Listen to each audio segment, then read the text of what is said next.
pledge allegiance to the flag of the United States of America and to the republic for which it stands, one nation, under God, indivisible, with liberty and justice for all. I want to remind all board members that make sure you have your microphone on, and I'm glad I have mine on today. Thank you last time, Dr. Brennan. We now will move to the next item of business, which is B1, our agenda approval. And the school board chair recommends that the school board approve the agenda for the July the 21st, 2020 meeting. Is there a motion? I have an addendum or change to the agenda if possible. Okay, let's. Now, or should I make a motion? We would approve the agenda and then do an addendum to the agenda as the next. I'm not adding any items. I'm just changing the order of the item. Let me get the motion together first. All right. Was there a motion to approve the agenda? I move that we approve the agenda. Is there a second? All right, there's been motioned and seconded, motion by Dr. Carter, seconded by Dr. Brennan, that we would approve the agenda. Now we have a question from a board member to amend the order or change the order. I see Chief here, and his item is item number 4. And I'll not hold him, rather protect our streets. So could we move item 4 as item 1?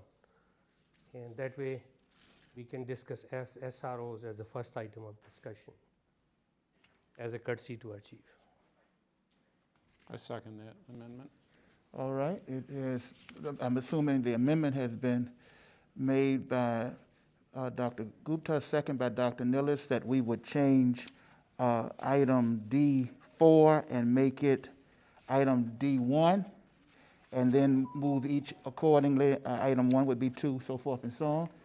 Any discussion or questions on the change?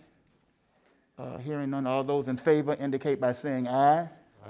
Those opposed, the motion carries. Now we're back to approving the agenda with the amendment of item D4, school resource officers in public schools will now be item D1, and each of the others will move down in order.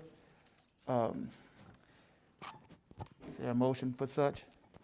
Move that we approve the amendment. Approved. It's been motioned by Dr.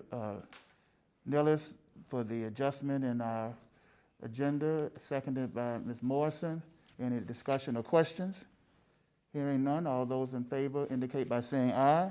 Aye. Those opposed, the motion carries. And thank you for that with our agenda as it has been amended. This now moves us to item C, and the item C is dealing with the closed meeting, and the superintendent recommends that the school board approve a motion to convene a closed meeting to discuss the following as permitted by the Virginia Code, section 2.2-3711A, dealing with the appointment or promotion of particular officers, appointees, or employees as permitted by the Virginia Code. Is there a motion at this time to move into closed session? Move that we go into closed session. Been moved by Dr. Nillis, seconded by Dr. Carter, that we move into closed session. Is there any questions or discussion? Hearing none, all those in favor indicate by saying aye. Aye. Those opposed, the motion carries, and we will now move to room 206 upstairs, and we do want to alert the public. We're going to be as expeditious as we can and return quickly so we can continue. Thank you very much.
school board chair recommends that the school board approve the certification of the closed meeting in accordance with the Code of Virginia, Section 2.2-3712D, that the Lynchburg City School Board certifies by move of the chair in the closed meeting just concluded, nothing was discussed except the matters, number one, specifically identified in the motion to convene in a closed meeting, and number two, lawfully permitted to be so, discussed under the provisions of the Virginia Freedom of Information Act cited in that motion. All right, so the chair moves that. Is there a second? I'll second, sir. Okay, it's been moved and seconded that that the meeting is certified around the two items just stated. Any questions or discussion? All right, then we will move to certify with a voice vote. And so we'll start with Bill Evans. Yes. Ms. Morrison, Yes. Dr. Carter, Yes. Dr. Brennan, Yes. Dr. Nillis, Yes. Dr. Sinha, Yes. Dr. Gupta, Yes. Mr. Harvey. Yes. All right. And that takes care of that, if I'm not mistaken. And we will now move to D1, which is pertaining to the school resource officers. Were you going to make some announcements?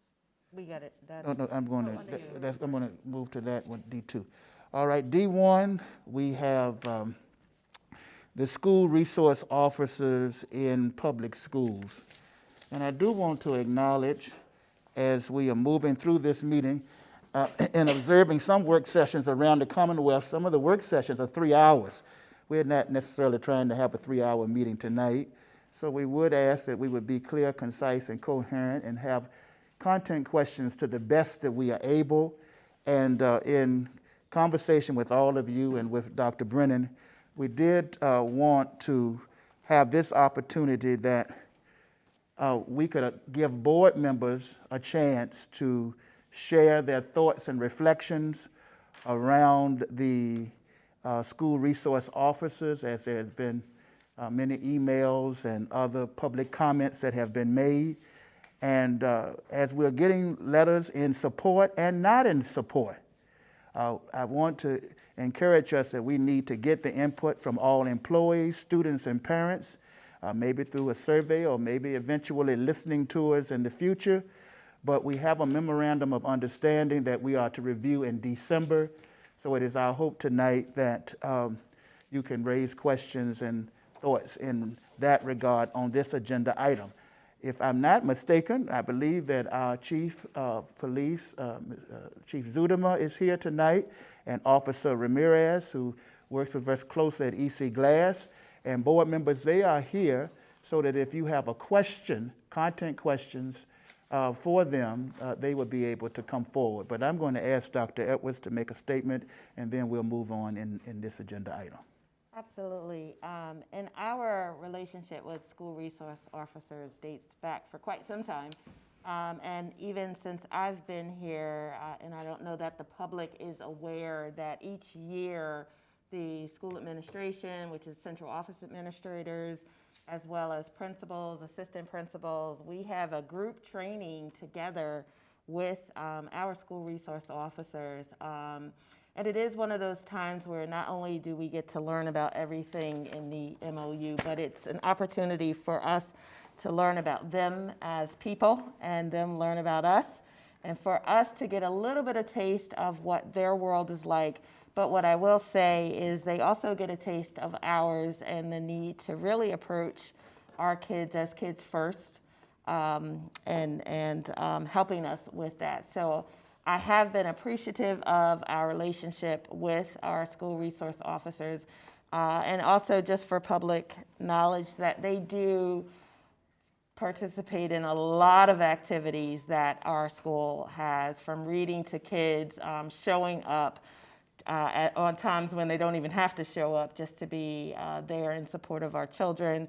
And, you know, even most recently when our students went away as a part of VCIC's program, Project Inclusion, Officer Ramirez was one of the officers that went away and spent the weekend with some of our students and really helped out when we came back to get a club up and running for our kids and to talk about the need for inclusivity in our schools. So I just wanted to share a little bit more of what they do besides respond to any kind of altercations or things that we have in our schools, that there is a very positive role to what they do as well. All right, the chair would we are into our 30 minutes on this discussion, but who has a question, reflection that you would like to raise at this time? Dr. Gupta? My comment is I have seen through my little experience in discipline committee meetings and experience during graduation, especially EC class graduation. I saw Officer Ramirez has her car parked in the beginning and in the end congratulating every student who was going through the graduation. And I understand the issues, but I think to me you cannot take out one to fill another positions. If you need mental health counselors, Right. that's a separate issue. We need to ask for more mental health counselors, but not mental health counselors at the cost of SROs. They have a new unique role, unique position in our school systems, and we cannot take them out just to replace and get a few more mental health counselors. So we need to fight the city, we need to fight the state to get more funding for mental health counselors, and we need them. And Superintendent Edwards had in her budget, but she had to cut it out because of the funding cuts we encountered. So it's not one or the other. I think we need both of them.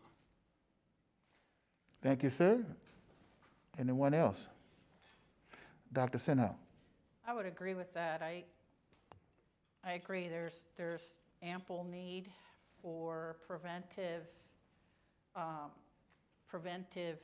interventions, but in a time of crisis, in the moment, the SRO is who you need. I mean, we've seen that in video after video of things that happen on campus. They know the legal system, the law, what's appropriate. I'm not aware of any egregious behaviors on the part of an SRO that may have happened, like some high-profile things that have circulated on social media. So I'm of a mind that, we definitely need them in our schools. All right, let me see here. Mr. Harvey? Yeah, I am in full support of our SROs as well. I also agree with Dr. Gupta that we really do need to address the mental health counselors, but that's a funding issue. Clearly, we as a board want that as well, and that's something we'll address. One of the things that I really wanted to point out that I think the community really needs to know, that our SRO officers come from their community policing program. These are individuals who have sought to work and mentor our students. So these are people that have a love for what they're doing. They're not just an officer from the police department that was picked to come to our school. They want to do this. And in addition, they are actually interviewed with the individual schools. So the schools select the appropriate SRO officer. So I think that I would encourage our citizens to get educated on the program and what they do and what services they provide to our school. I, for one, most of the comments that I received were in favor of our SROs. A vast majority of the comments that I received were in favor of our SROs, and they were asking us as a board, why were we even, considering removing them from our schools? And I was telling folks, no, that's not the case. This case was brought forward to the public, and the public had the opportunity to comment on that. So that's where that came from. So to be clear that the board itself is not bringing up the issues of removing our SRO program. I as an individual am in support of our SRO program, and I encourage our community to learn more about that program, and I think you will be as impressed with them as I have been. Thank you, Mr. Harvey. On this side, did I see any hands? Go ahead, Ms. Evans. I say I very much agree with Dr. Gupta. It can't be one or the other. We need both, and we need both desperately, I think. And I think the community needs to really stand up to the fact that we need mental health counselors and we need to push for that funding, but not at the expense of SRO. We need both. Thank you. Dr. Carter? You know, when looking at this regarding the SROs, I was reading an article and it stated if you're not happy with your SROs, you need to look to the board because of this MOU. And we are the ones that set the guidelines or establish with the police force how we want them to act and interact with our students. And at the same time, I think we need to look at this regarding the language, because I left my copy at home, but some pieces, I hear that it's for engagement and to really show that the police officers, they're working with the students, but some of this language is a little archaic. So I really want us to really look at this and really develop the language on that. But not everyone is like Fink, Tackers, and Ramirez. I remember my nephew, an African-American male, being at Dunbar Middle School and his friends, and he stated that one of the officers there, and that's probably back in 2003, would initiate and really pick on some of the students. Now, this was a student that was in the Go Center and was did well, but he had two real friends, and they would pick on them, and when they did a gang sign or did something, then they were targeted and arrested. But and I don't know how often that happens, but I really do. If students know of this, or if this continues to happen or is happening, hopefully they'll go and tell the principal. And I asked, did anyone go and talk to the principal and share? And they said, no, they're not going to believe us. But that person was later caught doing something else, that SRO. But so we just need to, the principals, they really need to keep really a handle on this and to look at this and make sure we're abiding by this.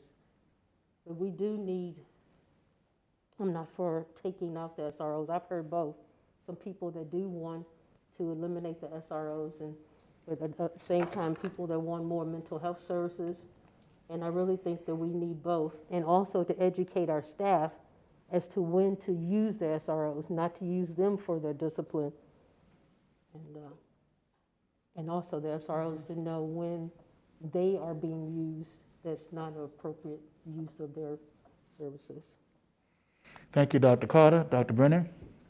I took to heart Mr. Harvey's recommendation last time to get in touch with someone regarding the SR program, and I spoke with Sergeant Smith, and he had mentioned that Officer Rodriguez would be here and would have some comments for the board of information about the SR program. So if it was approved by the board, would it be okay for Officer Rodriguez to address us?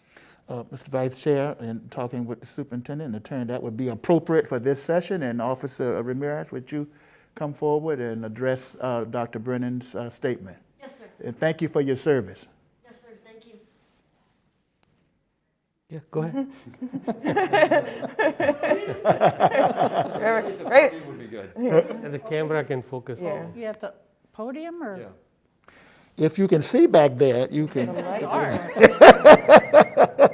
I don't know if there's a light or what have you, but go right ahead.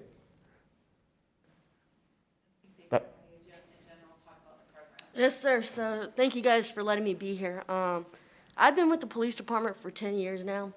And prior to being an SRO, I was a patrol officer for 8 years.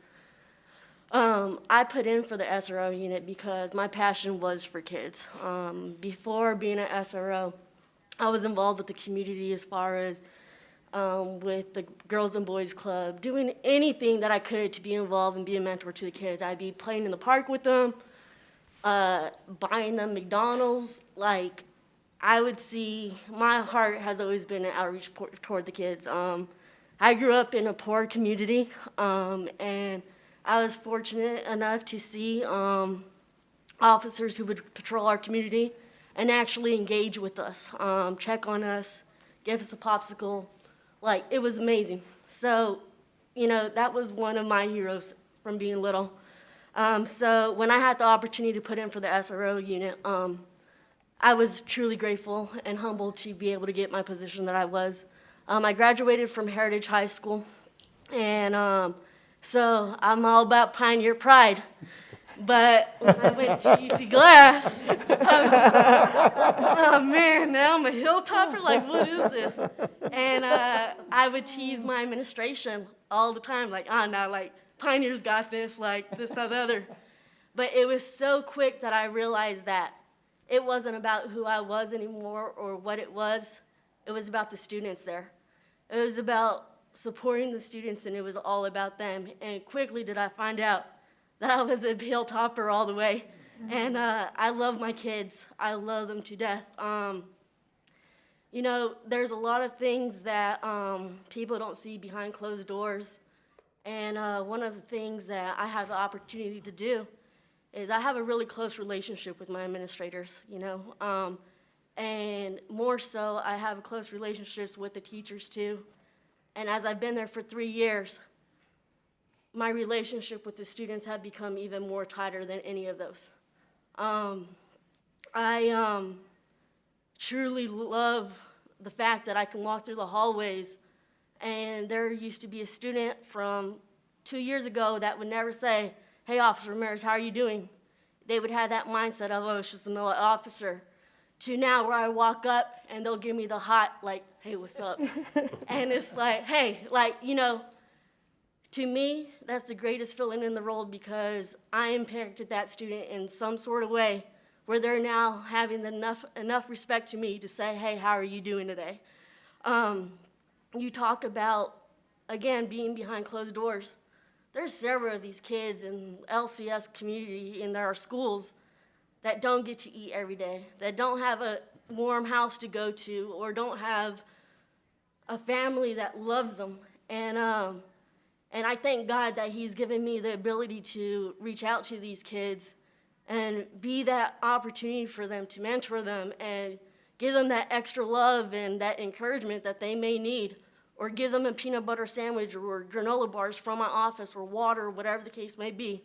Or even just fork up $10 so that way you can say, "Hey, here you go, man. Like, you know, be good with this money. I know it's not much, but go buy you a Big Mac or a cheeseburger or something from McDonald's."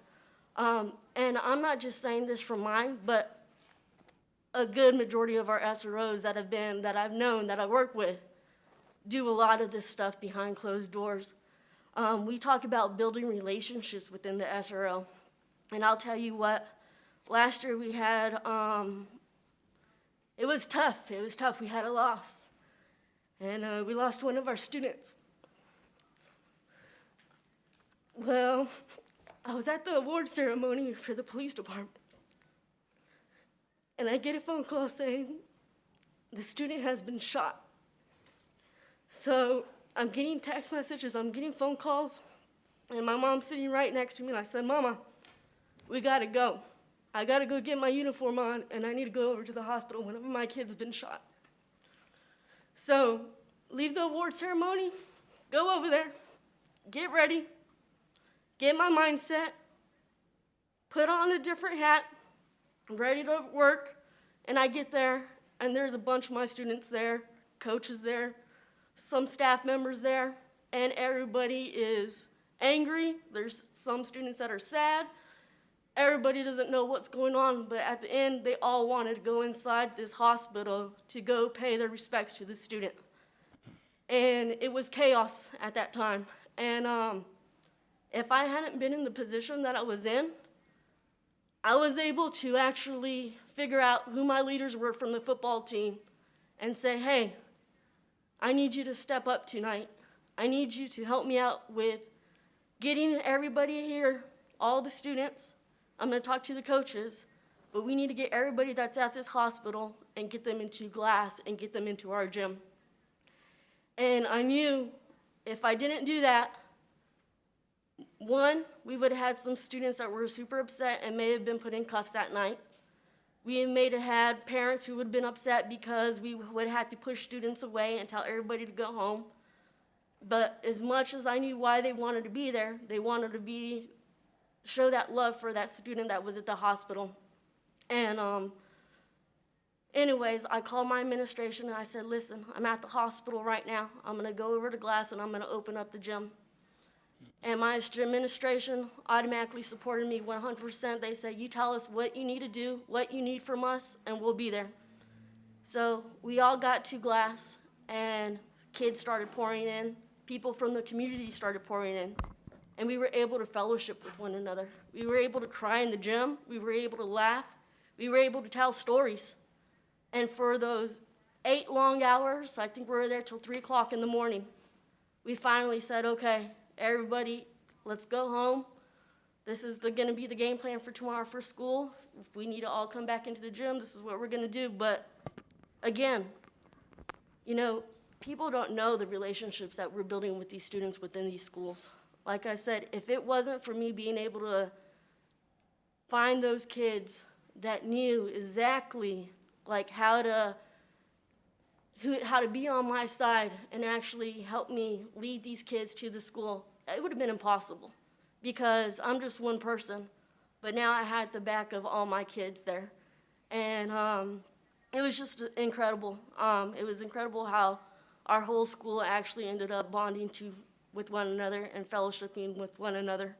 And, you know, we learned and we grew from that. But there's been several times that I've been at Glass, and I'm almost there at every sporting event. I'm almost there at every single play, orchestra events, band events, art events.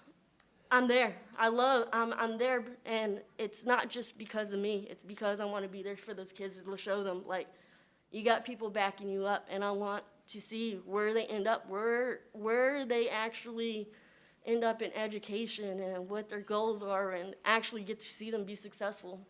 Now, Officer Ramirez, you have just helped us so much with this, and we appreciate it. While you're up, I think there may be 1 or 2 board members that have a question. Just have Gupta?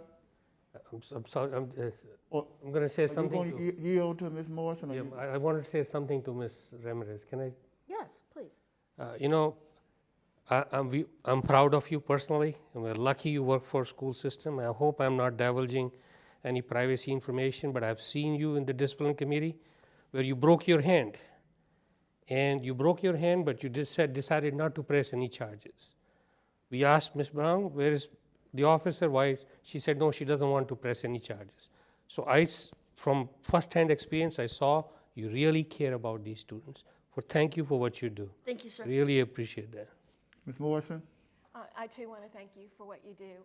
I know it's hard when you're a hilltopper to go to the big orange country, but we do it with love, and you quickly become adjusted to it. But I want to take it one step further. The safety of our students in the school is our #1 priority, because if they're not safe and our staff's not safe, they cannot learn, education cannot take place.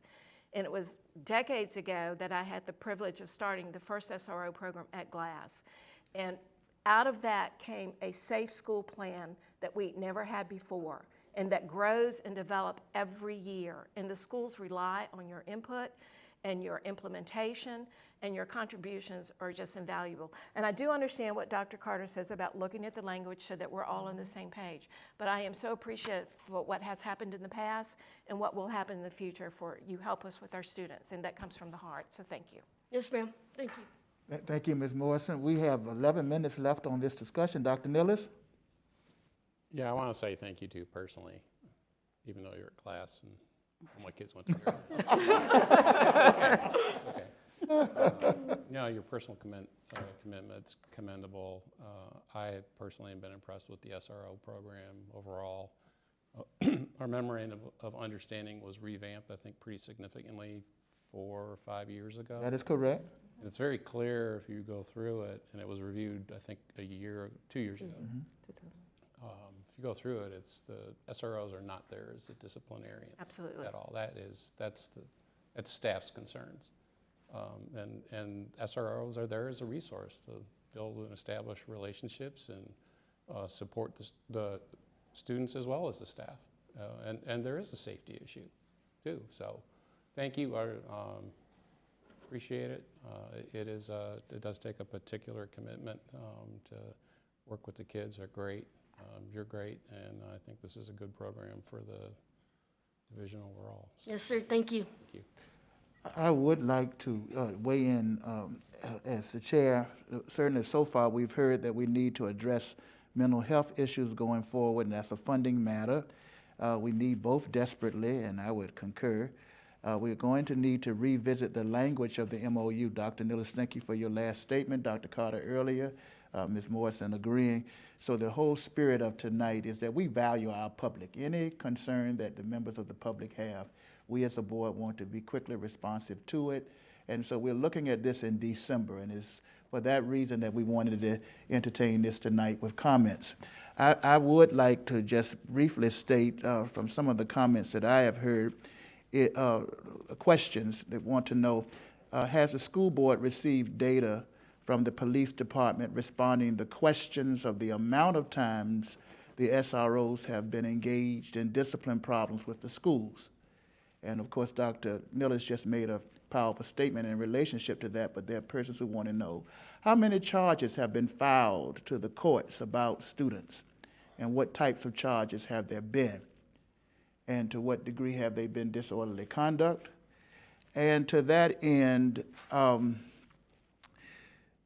to what degree do building administration have the responsibility to deal with students versus the SROs getting involved? And I think that is to Dr. Nilles' statement. There was an incident that took place at Glass some years ago. So Officer Ramirez, I think this would predate you, I'm not sure. Maybe Ms. Morrison may recall. But there was an issue about a young lady with a dress that was too short, and that ended up in some type of altercation or what have you. And of course, that was a concern, and that there might have been employees whose outfits were shorter than the girl. So I'm not bringing those up other than to suggest that there are concerns, and I think that is the reason why this has come to us about it, so that, as Mr. Harvey could say, we can properly educate ourselves on what SROs are doing in the schools. We're concerned about the school-to-prison pipeline, and where that might be a huge problem in other venues, it may be very limited or non-existent in ours to whatever degree. But I'm going to leave that up to Dr. Edwards and our staff and Chief Zuderma and others to maybe make sure that the public is aware on that kind of information. Dr. Gupta? I just wanted to say that school safety is very important. We need to look back to Newton, Columbine.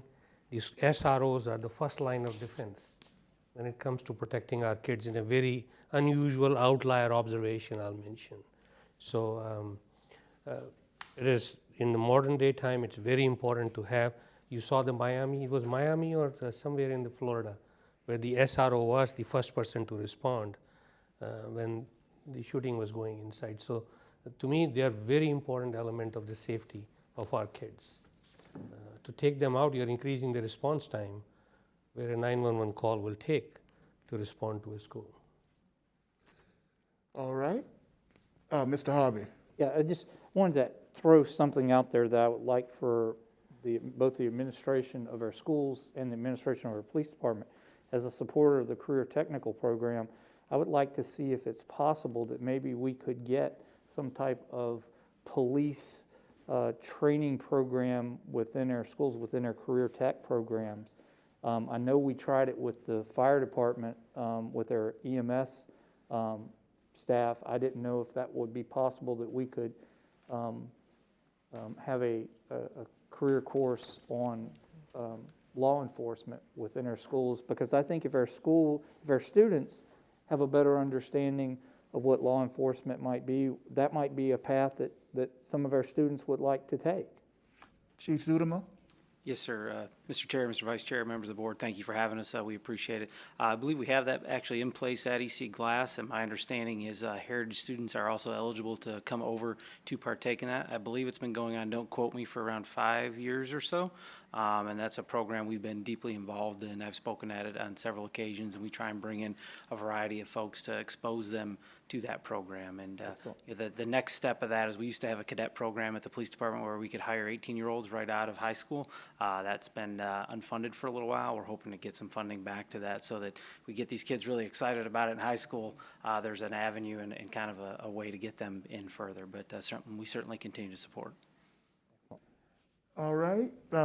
Chief, going forward, referring back to Dr. Nillis, the MOU we have before us, Dr. Carter, revisiting the language. And so December is when we're scheduled to do that, and we would look forward to a robust discussion with Dr. Edwards, you, and whomever appropriate persons to collectivize all the feedback. And so one of the things we may want to do, board, is to, as if anyone has time to do this, but to survey to see what our school needs are, to see what input we can get from employees, students, parents, maybe even have an opportunity to listen to concerns in this COVID dynamic that may be challenging.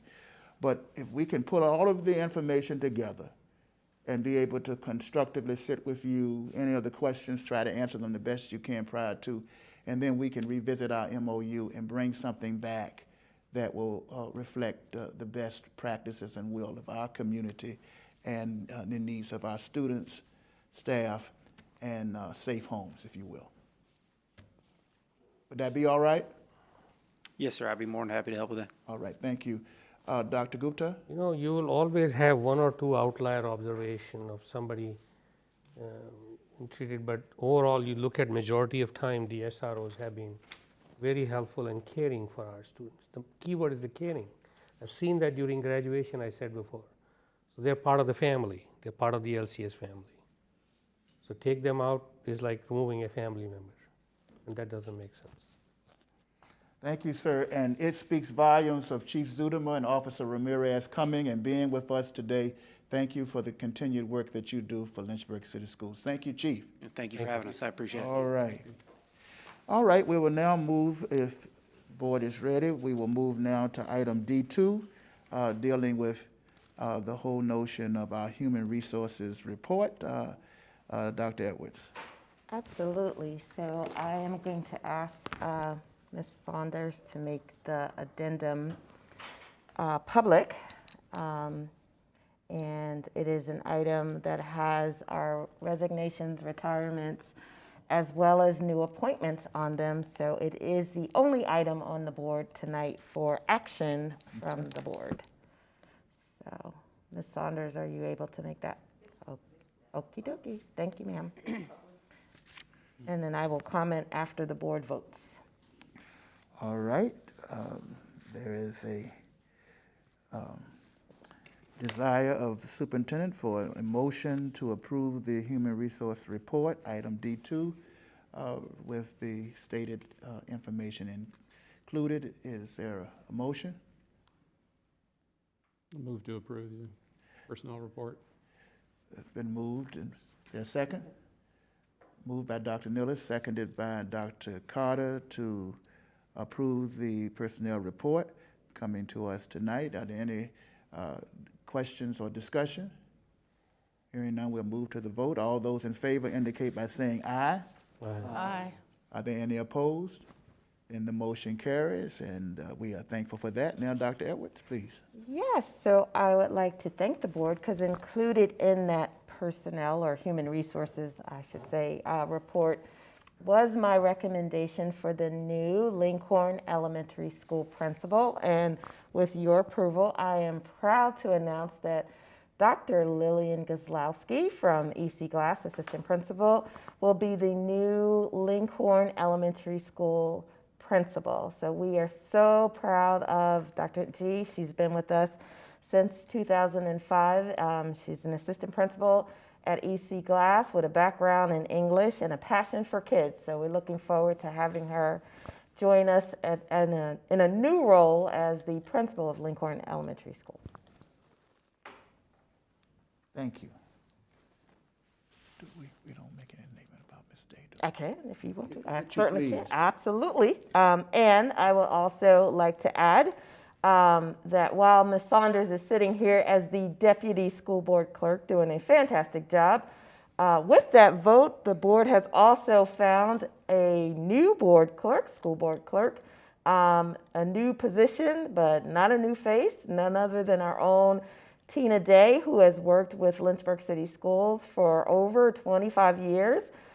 She retired, but we think she loves us that much that she'll be back in a part-time role as the school clerk. So we welcome school board clerk. So we're welcoming Miss Tina Day back joining us as well.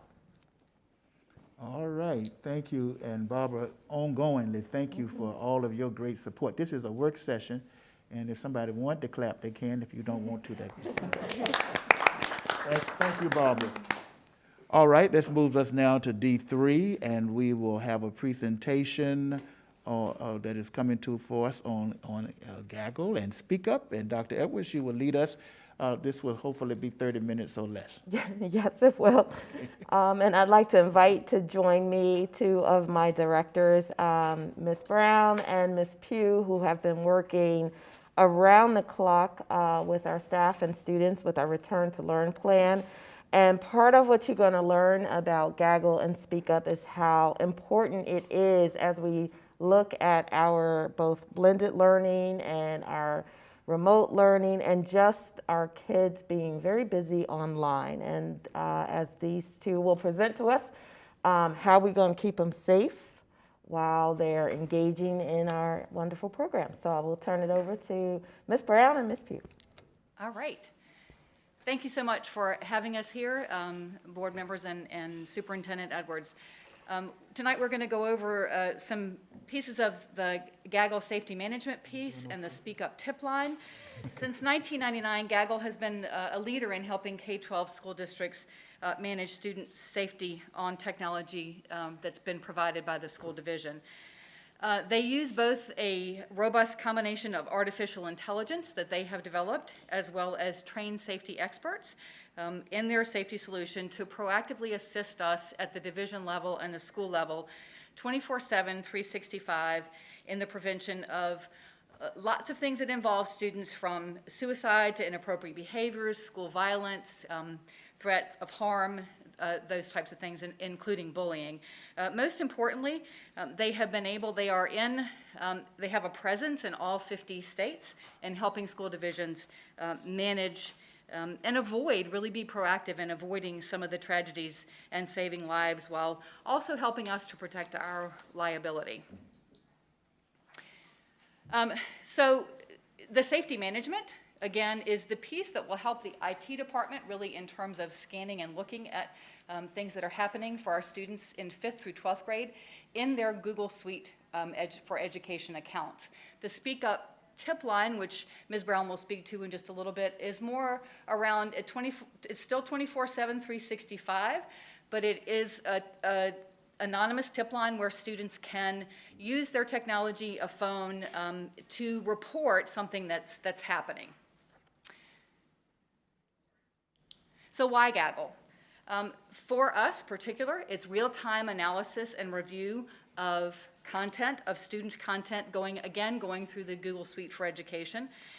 If a cybersecurity agent they are trained and updated yearly, finds a message, either in Gmail or in Google Drive, that reveals a serious student situation, they will notify the emergency contact, which would be an LCS employee, even if it's late at night or the weekend. If in certain situations, if it's a threat of a life or a serious situation, if they can't reach an LCS administrator or a division contact, then we will partner with Lynchburg City Police, and they would reach out to Lynchburg City Police so that they can be involved. It allows us as LCS employees, especially in the IT department, to focus on student support and teaching. So right now, my staff in the IT department, there are 3 of us that are responsible for reviewing the content filter. And at any given time, any given day, that might take about 2 to 3 hours of our time collectively or individually if we're working on it by ourselves, in a busy time where students are working in Google Drive or sending a lot of email. So having Gaggle safety experts review the content will allow us to really focus back on the work in our support of students and in support of teaching. It also has an algorithm, and that's part of that, their behind-the-scenes comprehensive system that is up to date on slang. And we don't have to tell them. We can actually ask them to look for certain things, but we don't have to be up on the slang. They are staying current on it. It references drug use, harmful phrases, insults, and then they can quickly escalate that and look further into that. And again, with that contact log, if necessary for certain situations, they would make that contact and notify LCS employees. They are also impartial judges. So while students receive a fair share of warnings for questionable content, Gaggle doesn't review the content through a personal bias about a particular student. So in other words, we won't let something slide since he's a good kid or come down harder because she's always causing trouble. Gaggle responses are uniformly applied to all of our students. So here's a little bit about how it works. So there's machine learning, as I mentioned, behind it for the content analysis. So it's blocking potentially harmful content in student school-issued accounts. So it is at the first level, scanning Gmail and Google Drive, and it's looking for potentially harmful content. Right now, through our filter, if an image is attached, that will be flagged for us, but that image is delivered to that student. With Gaggle, if it flags that image or inappropriate language, if it's harmful content, they will not send that email forward to that student until we are notified and until we release that email, or if it's in Google Drive. So it keeps content from being received that would be harmful. They have about 200 in-house security experts that are trained yearly that work 24/7 to evaluate all blocked content. And they categorize the incidences, which I'll show you in just a minute, and determine the severity of those incidences. Then they provide rapid response. So again, in severe situations, as I mentioned, district appointed contacts are immediately notified by phone and or email, even if it's after school hours or the weekend. If they can't, if we don't respond, then they will contact police in those severe situations. So Gaggle's, the expert review piece, Gaggle's safety experts work around the clock to evaluate student content, and again, they categorize them by severity. So there are violations. So this might be profanity, vulgar language, bad digital citizenship, and if this is seen, then the student receives an email. So they get notification about this is not appropriate, you shouldn't be doing this. The next level is questionable content, or what we would call QCon. So this is student situations without specific times, places, or plans, but it might be a harmful intent or a fight. And an email is sent to an emergency contact, and that emergency contact is an LCS employee, either at the administrative level or the school level. So it's questionable content, but it doesn't reference a specific time, place, or a plan about doing harm to someone else. Possible student situations, or what we will call PSS, those are urgent situations. So these are where situations that include a specific time, a place, and a plan for threat or harm or imminent danger to someone else. So this would be an immediate phone call to the emergency people at LCS, again, as well as law enforcement will be contacted if necessary. So they evaluate the first level of their review is 100 of their employees look at the content and they don't see any personal identifiable information. If it is raised to a QCon or a PSS, that's where they begin to see a little bit more information so that they can reach out to the appropriate contact at Lynchburg City Schools, and then also really helps them determine more about the situation. So we had a safety audit with Gaggle. They scanned Google Drive and Gmail between October the 28th and December the 17th last year. And the outcome, they analyzed in that short time period, they analyzed almost 1.5 million emails and Google Drive documents. Of those analyzed, 981 incidents were logged. 751 of those were violations, so the lowest of those categories. 221 were questionable content, which is that high, and then 19 were imminent. So those would have been listing time, place, or a plan of imminent harm to other or self. The key areas that they identified in scanning were drugs and alcohol, harassment, nudity, suicide and self-harm, and violence towards others. These are things that we cannot catch in our content filter with our human eyes looking just at email or content that's being shared in Google Drive. And that gave me pause to know that in that short amount of time, we had 19 imminent situations and 211 questionable content situations that we could have proactively intervened and done something about beforehand. So for us in the IT department, why this matters and why we're putting this in place is that it allows us to analyze and review LCS student Google account information, real time, 24/7, 365. It allows, they will stop the transfer of inappropriate content. They have the anti-pornography scanner and weapons scanner. They're able to actually, if it's a video clip, they're actually able to flag specific still images from that. They're able to flag specific words and phrases, again, the slang, and also flag specific images and related to gang activity. So if we have certain things in LCS that we know, we can ask them to be on the lookout for that, and that's through their custom rules. We can also flag specific grades, students, and classes through custom rules. We have a dashboard so that we can manage that, and this would be available to all school administrators and to Ms. Brown and myself and other district division level administrators as needed. But this allows us to analyze what types of incidences are we seeing, the frequency, the times, the locations, and the interactions or the interventions that we've put in place.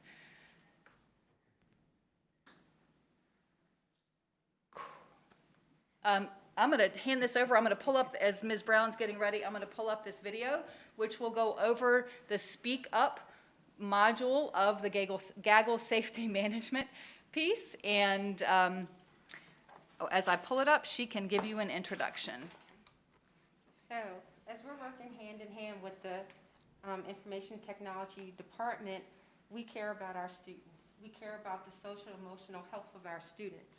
And knowing more and more, we're having more reports of sexual harassment, cyberbullying, drugs and weapons being, pictures sent and threats being made online. We wanted to add in another layer of support for our students with protecting their identity also. Giving them a platform to have a student voice, but to get help for themselves or for someone else. We wanted to make sure that we heard the concerns of our students as they are expressing anxiety, depression, suicide ideations. We felt that at this time we need to pause and say, hey, we have a platform for you to contact us without being identified or to get help, to get a resource. And a method in order for us to do that would be the SpeakUp component, because we can track it, get them some assistance immediately, but also follow up confidentially on the division level with the student to make sure that we're meeting the needs of the students. And so I'm going to stop speaking, and this video would demonstrate the components of SpeakUp.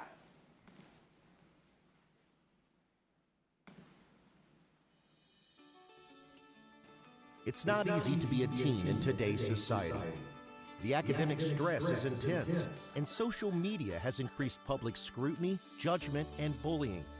Even sports have become a pressure cooker, with many teens feeling the need to win at all costs. Security threats are also an issue for today's students.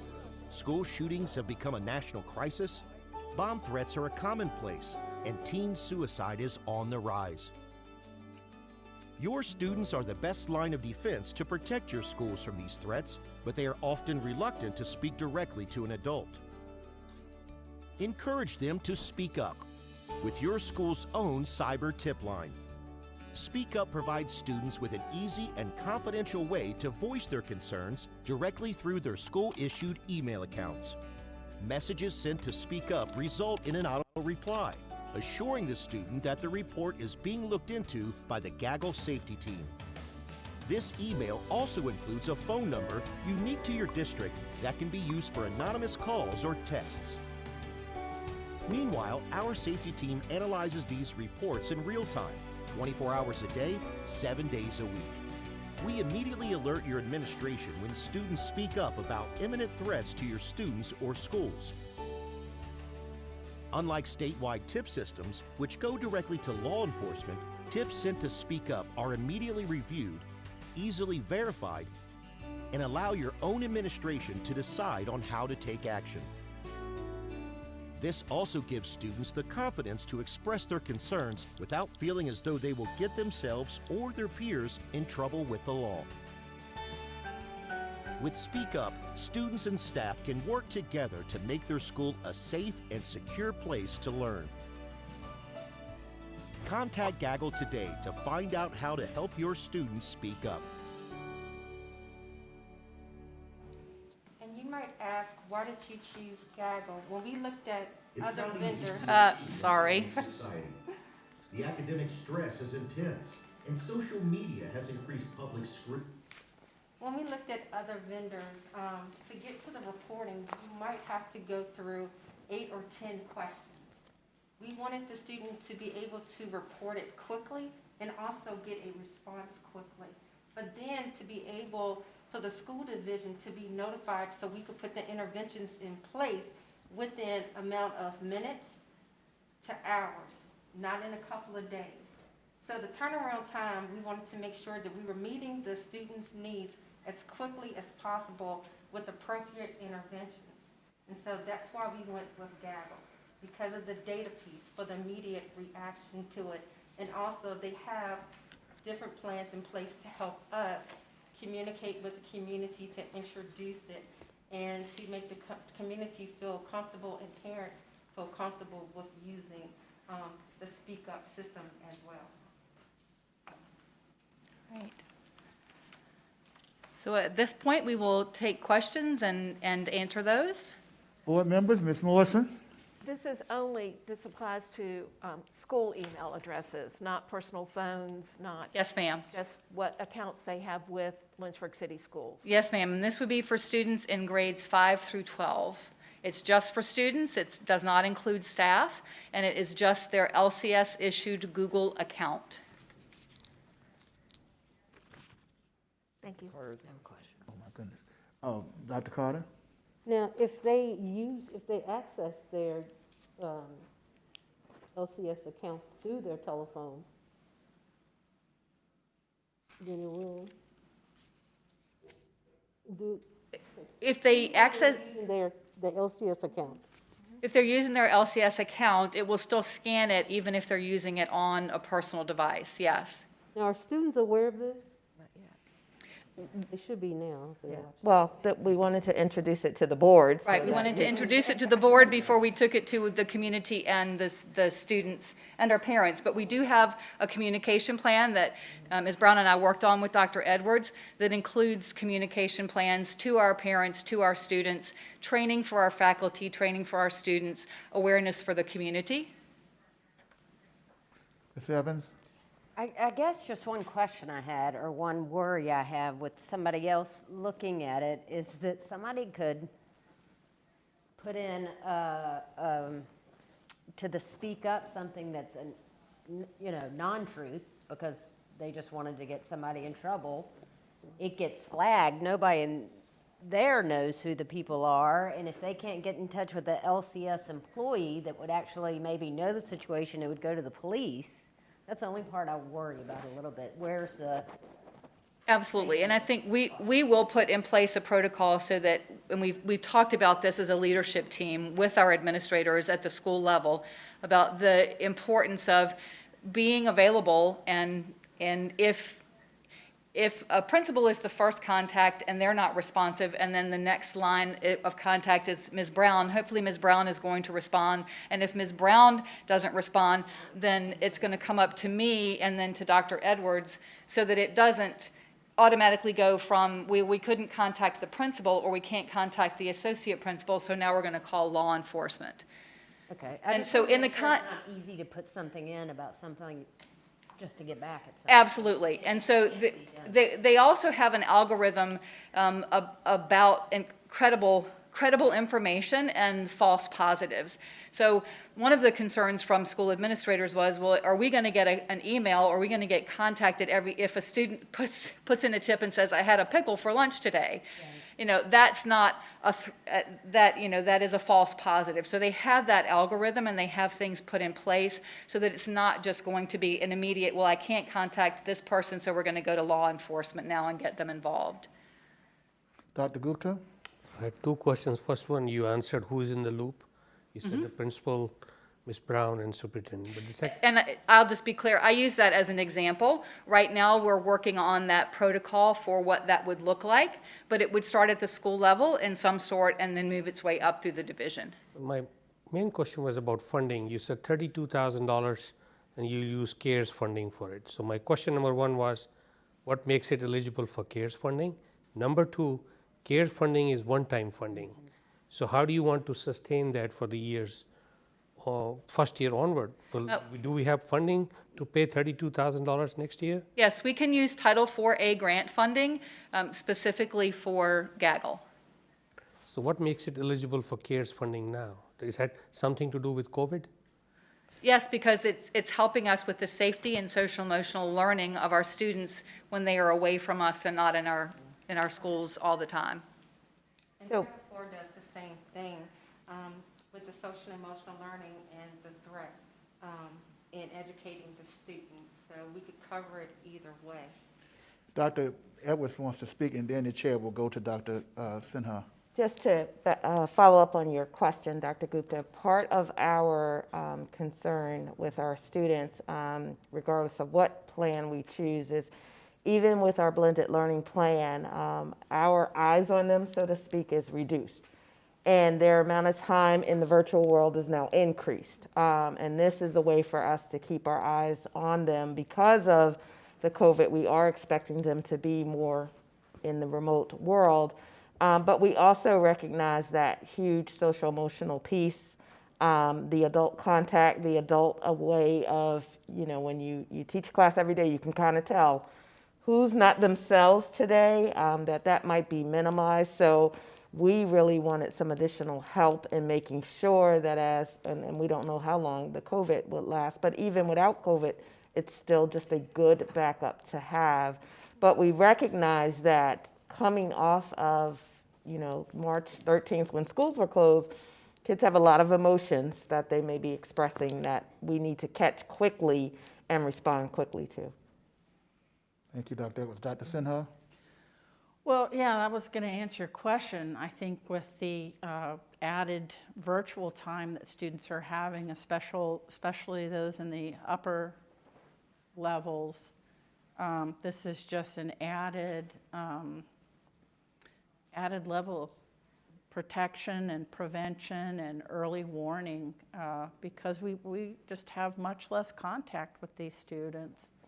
And even in the best situation, when you're stuck in your home so much, it just becomes a little bit of a powder keg. People can kind of go temporarily crazy from time to time. So in houses that are already stressed or high stress environments, that's even worse. And students will act out or have issues. And so I'm really glad that you're able to have this. I know you had talked about it at our quarterly meeting, I guess was in December or November, I can't remember, about wanting this, and I thought it was an excellent idea. So I'll be really curious to see how it works, what they flag, what kind of stats you get on it, how many false positives there are, whether there are false reports, and what do you have in mind in terms of a penalty imposed on students if they do make a false report? I think with anything, in my experience with any kind of protocols where they're new, you start with educate, educate, educate. And you, particularly with kids, because there will be some, we know, we work with children every day that will do that. But once they understand really what the purpose is and how a false positive or doing some could actually put somebody at risk, you tend to see less of that. But the initial reaction is not punitive, but it's more an education for that. And as you know, Ms. Brown and Ms. Pugh said, the upfront education before we even get into it, so that kids really understand the responsibility of your LCS Gmail and your Google accounts, and just the need for safety.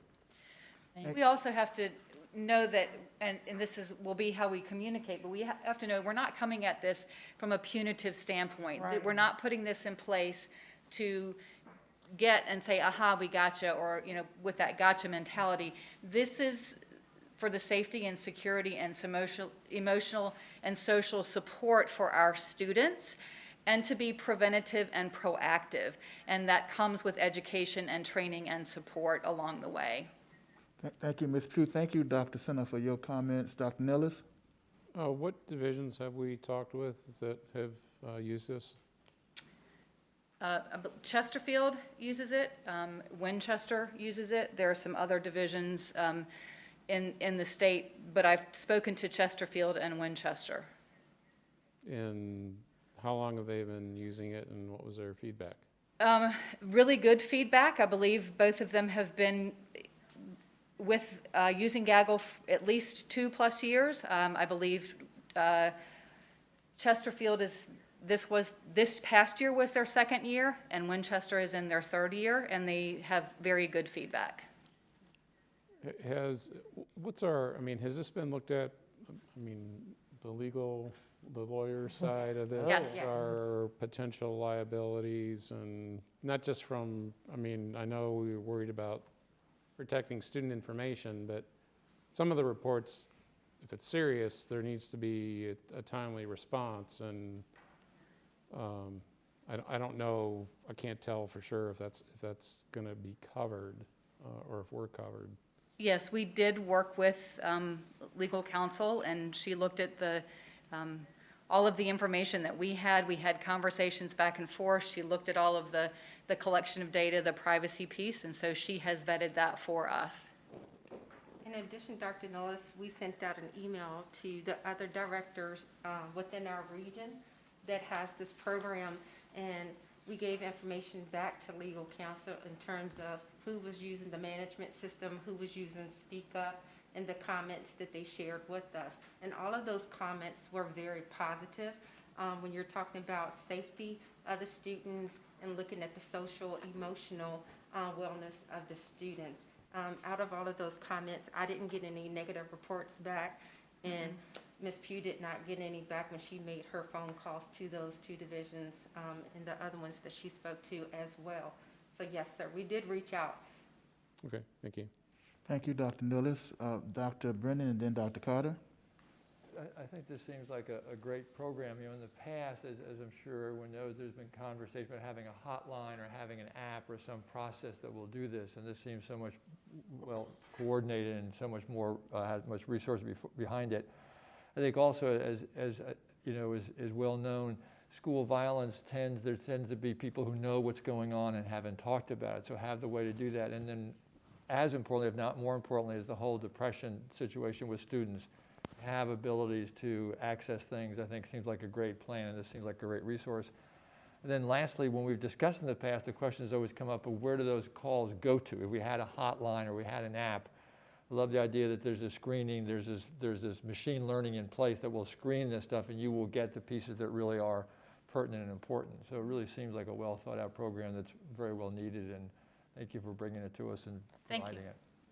Thank you, Vice Chair. Dr. Carter?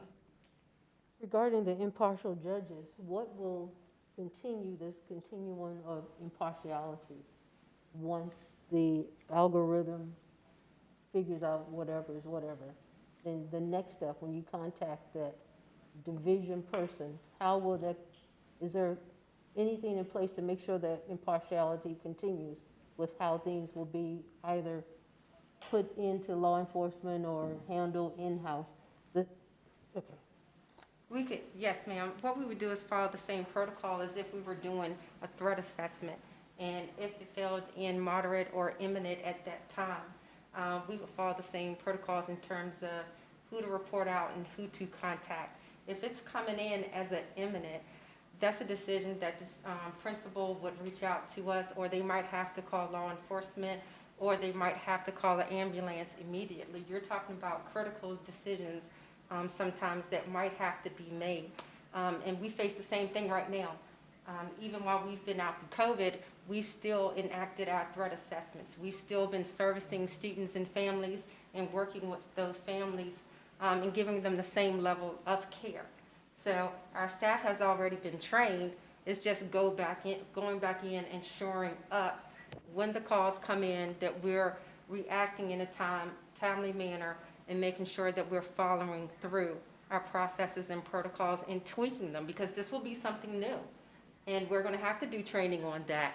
And the joy of having a trainer to come in that's worked with other divisions and worked in Virginia is he can help us troubleshoot some of those questions that we might have. And the other thing is for the immediate contact for severe situations. I know if a student is saying they have suicidal ideation, and also with young people, poor impulse control, that will have to be an immediate reaction. We report immediately to law enforcement. That would be reported immediately.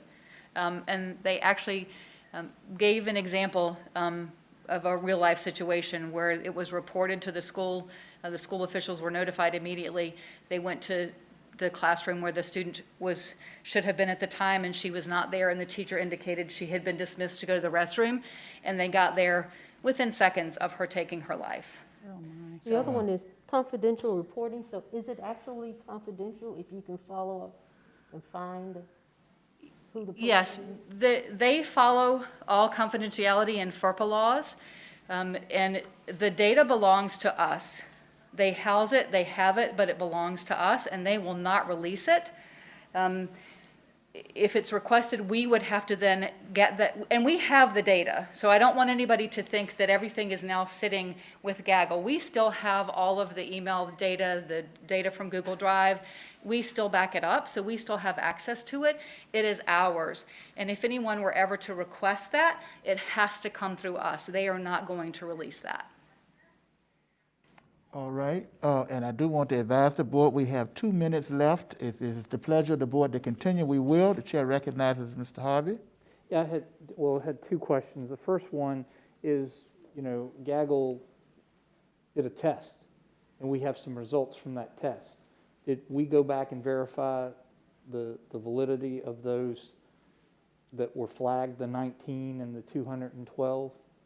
I believe it was 212. You said from October to December they went back. Yes, sir. So now that they flagged those 19 situations, did we go back and look at that, whether it was an email or whatever, and confirm to our standards that would have been a critical hit? Or We did not do that, and we made that choice to not do that because in a discussion, and this was in the presentation, if they hand that data, the specific data over to us, and now we're not at the 20,000-foot view, but we are now at the specific student view, we would have had to have followed up on every single one of those, and at that point, nothing critical had happened. But in a discussion with leadership, we felt like the data that they gave us was powerful enough to move forward without acting on every single incident that was scanned. Okay. And then my second question would be, with that being the case, I would like to have this reported back to the board so we have an understanding of what level of hits that we're dealing with, and so we can understand this over the next at least next year or so if we're going to implement this program. Dr. Edwards, is that possible to be done? Yeah, we can. Yes, we can do that. It will Thank you. generate data. Yes. We have that dashboard that we can look at the data, and it doesn't have to disclose, personal identifiable information, so we can certainly share that data with the school board. Yes. Thank you, Mr. Harvey. That's important. Data, content driven, that's what we need. Dr. Sinha, and then after Dr. Sinha, there are others who want to speak. I will simply ask if we want to continue this segment or not. Right ahead. Just one cautionary bit of advice. You know, algorithms and machine learning train on historic data to predict future data. So it's just as important to track those events and incidents that were not flagged. And I'm sure if Gaggle's doing their job properly, they're asking you about those. What did we miss? Absolutely. Or a way to look, is there anything in the data that would have indicated this? So I just want you to be mindful when there is a situation that really just came out of nowhere, to see if there were indicators that were missed. Okay. All right. Well, then thank you very much, Ms. Pugh and Ms. Brown, for this was very well done. And as you can see, it's quite a bit of interest in the board around this matter. And of course, we can discuss this further later. Thank you very much, both of you, for the fine work you've done. Thank you. We appreciate your time. Thank you. Thank you. Outstanding. All right, this moves us to D4, in which we will have a discussion on return to learn. And this would be a 30-minute segment as well. And we do recognize that the school board would desire to discuss or continue to discuss the Return to Learn initiative regarding the logistics of in-person learning for kindergarten through early elementary grades, including transportation, COVID-19 mitigation measures, and teacher input. And we will open this part with sharing from Dr. Edwards. Sure, and recognizing the time, I'm going to be brief and just make sure that folks understand where we are in the continuum of all of this. A couple weeks ago, we did submit our health mitigation plan, which really talks about the safety, cleaning, and testing protocols that we have or are proposing once our students return. Last board meeting, July 7th, we gave some draft recommendations for our reopen plan. We did an FAQ, a YouTube comment, question and answer press release. We've also been working diligently with all of our subcommittee teams to evaluate that. And a lot has changed over the last couple weeks in terms of just the number of COVID cases and different things that are going on in terms of support. I will say when we first started, much of who we heard from the community were in the realm of sports and athletics, and our kids were eager to get back to some summer conditioning to get ready for the school. And then we started to have more dialogue and discussion with parents and caregivers about what does this plan look like? Are we going 4 days, 2 days, virtual? What kinds of offerings we're going to have? And then within the last couple weeks, many of the questions are now coming from staff and teachers, not just teachers, but all of our educators who work with our students. And I say that because I want everybody to understand that it is a complicated decision.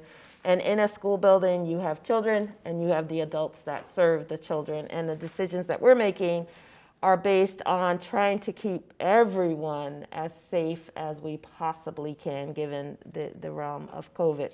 So as of July 7th and up until today, July 21st, we have not submitted our phase 2 or 3 instructional plan. So we do have our recommendations. We've talked about what we think based on the data that we have in front of us, the data that we've received, the information from CDC and VDH and AAP, and also any new trends across the Commonwealth.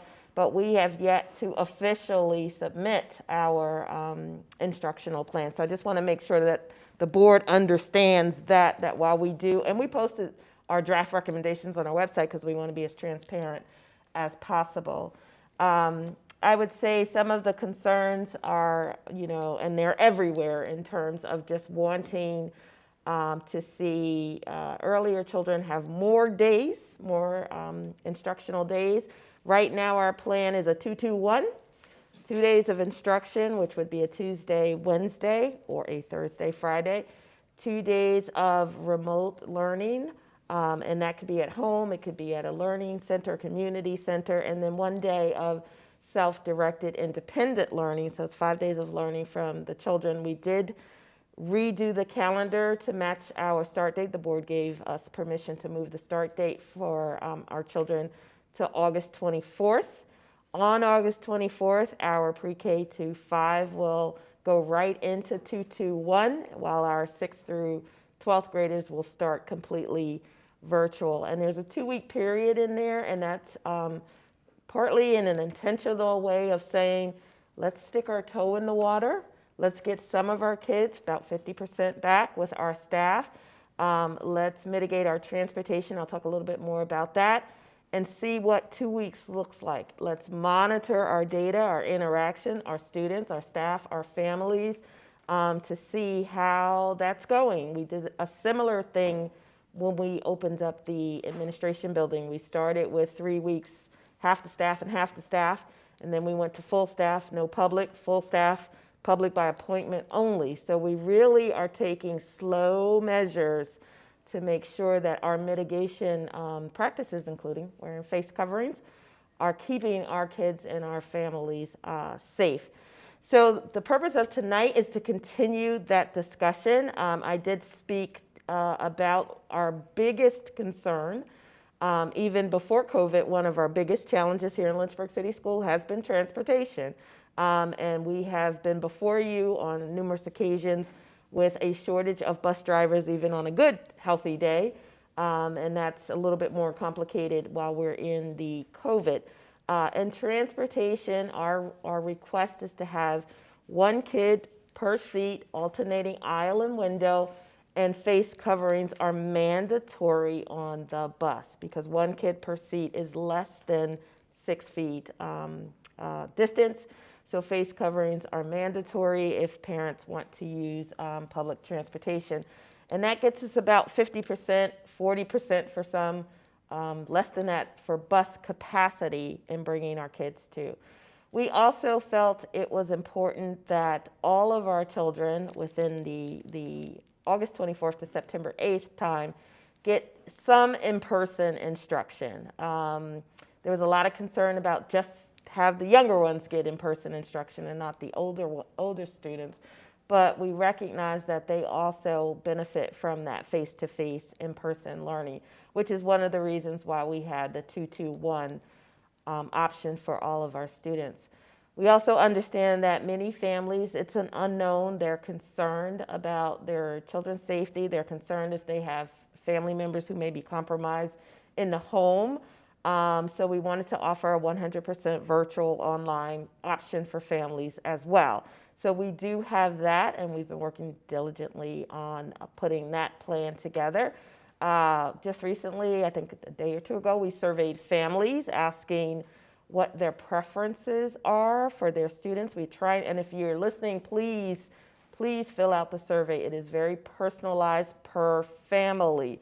So, and again, we're trying to keep families together so that siblings go to school on the same days according to this plan. But we also need to know what family needs are and whether or not they are intending on a blended model or if they want the full online model. I believe today we sent out a survey to our staff because that's the other half of our family that is occupying our buildings, to make sure that we get input from them in terms of what their preferences are. And you may have noticed that a lot of school divisions started out with a lot of in-person learning, then went to blended, and many now are flipping to 100% online instruction due to the different conditions in their counties and cities and the like. So we are still in the conversation, still entertaining the information. Of course, we have to put the best plan forward. And as I stated, our transportation director is here. One of our biggest concerns is, can we get the kids to school safely and not have, doing multiple runs all day long, so school starts at 6 a.m. and ends at 9 p.m. in order for us to do the runs. I believe over the weekend we got a draft proposal from the consultant that is working with us for transportation, which Mr. A and team are now personalizing for our students, along with whatever information we get back from families that talk to us about who actually needs transportation. So those things are still in the works as we speak. Thank you, Dr. Edwards. What we're going to do, because I know everybody may well want to say something, I'm going to start with Dr. Brennan. Remember, content-based and direction that you can help give as far as guidance, we would appreciate it. Dr. Brennan? Sure. If I could ask two questions and make one comment. Dr. Edwards, a lot of the questions have been about use of masks in the schools. And as I was walking out the door to our meeting, I realized I think there was another new plan put out by LCS, which is the health mitigation plan, which is on the web and is very available. And in this, they talk about face covering. And I think people are concerned that they're only required in the bus and not at other times. Can you expand on that to let people know what the masks are? And then the other question, which I think is also addressed in here, is teachers who, either because of age or other medical conditions, are at higher risk for COVID, can there be other options for them? Absolutely. So the question of masks is one that's asked everywhere, and I think I had shared with you even some ideas and insights from abroad on which countries are requiring students to wear masks. And initially the guidance was all over the place, quite frankly. You know, outside of you, Dr. Brennan, the rest of us aren't medical doctors, so you know, that's not my call in terms of that. I will say that my staff would feel much safer if we made it mandatory that all children wear masks, even with the 6 feet spacing that we're having. And by the way, we are not adopting the 3 feet. So I know there was some discussion about that. We are still trying, with the exception of the bus, we are still trying to honor the 6 feet distance. And as I was saying, the staff would feel much more comfortable if it were mandatory that all students wear masks. There was something out about perhaps 10-year-olds and up being, their transmission being more adult-like than child-like. So that is a major question for my staff. We had not in our original proposal, because we were following the guidance of the CDC and the VDH, that it's strongly encouraged that children wear masks, but we recognize it's a 6-hour day. And we sit here for a couple hours with our mask, and I know, you know, we're jiggling, so you can imagine a 5-year-old and what that would be like. On the other side of that is children wear shirts, children wear shoes, children wear socks, children wear clothes. So why can't children wear masks too? We can train them how to keep their shoes on. We can train them how to keep their masks on as well, is another option that we can say as Lynchburg City Schools. One of the concerns raised with that is, if we require every kid to wear a mask, is that what the day looks like? Teachers are just, put your mask on, put your mask on. Does the discipline now become around masks? And what do we do with a 6-year-old who says, my family says I don't have to wear a mask, you know, and how do we handle that? So those are all questions that we're wrestling with right now, that we have not changed any of the guidance as of yet to do that. But I will say, you know, the safety issue for the staff who are, you know, watching, they watch the news like the rest of us. They are not spending just a quick 10 minutes with our kids. Especially our elementary teachers, they're spending pretty much all day with the children. So the mask issue is a very valid concern. Got a second question? The comment on the teachers who are at higher risk because of either age or medical condition, where they have other options. Yes. So one of the things that we're going to put out for our staff is what I call our mitigation intake for staff members. And we're asking them to all, one, notify your supervisor, but also contact the human resources director. Right now it's the interim director and myself. And I actually have a flow chart that I'm getting ready to send out so that it's real clear if then. So if I have this condition, if my doctor is recommending, what are my options in terms of that?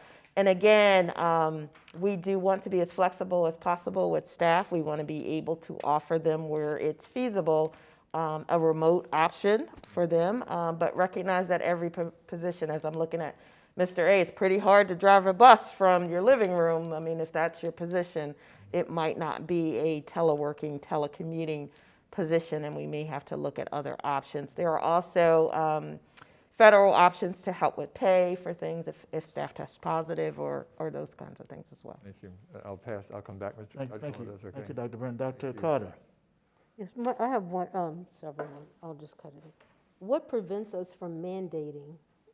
I've heard from so many people that they will feel more comfortable if students wear a mask, and that students may have an option if their family doesn't want them to wear a mask, then they can look at more virtual learning where they won't have to do that. But I think the overwhelming emails that I've received is regarding masks.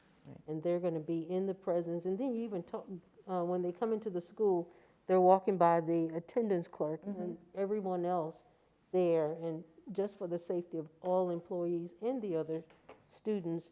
And you have some of the students that are going home to older parents or guardians or other people that may have compromised immune system.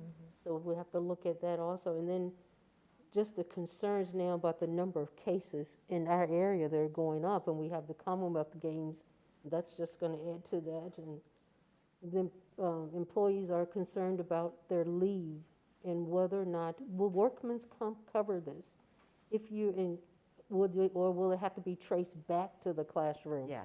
And then what do you do when you are, it takes sometimes from 7 days to 2 weeks to get a test result. And then after that, if you do have it, then it's the illness, then the recovery. You can be looking at a month's worth of time away right. from. And who pays for that? And then after you recover, then you see the bill, the hospital bill. They'll probably make you relapse.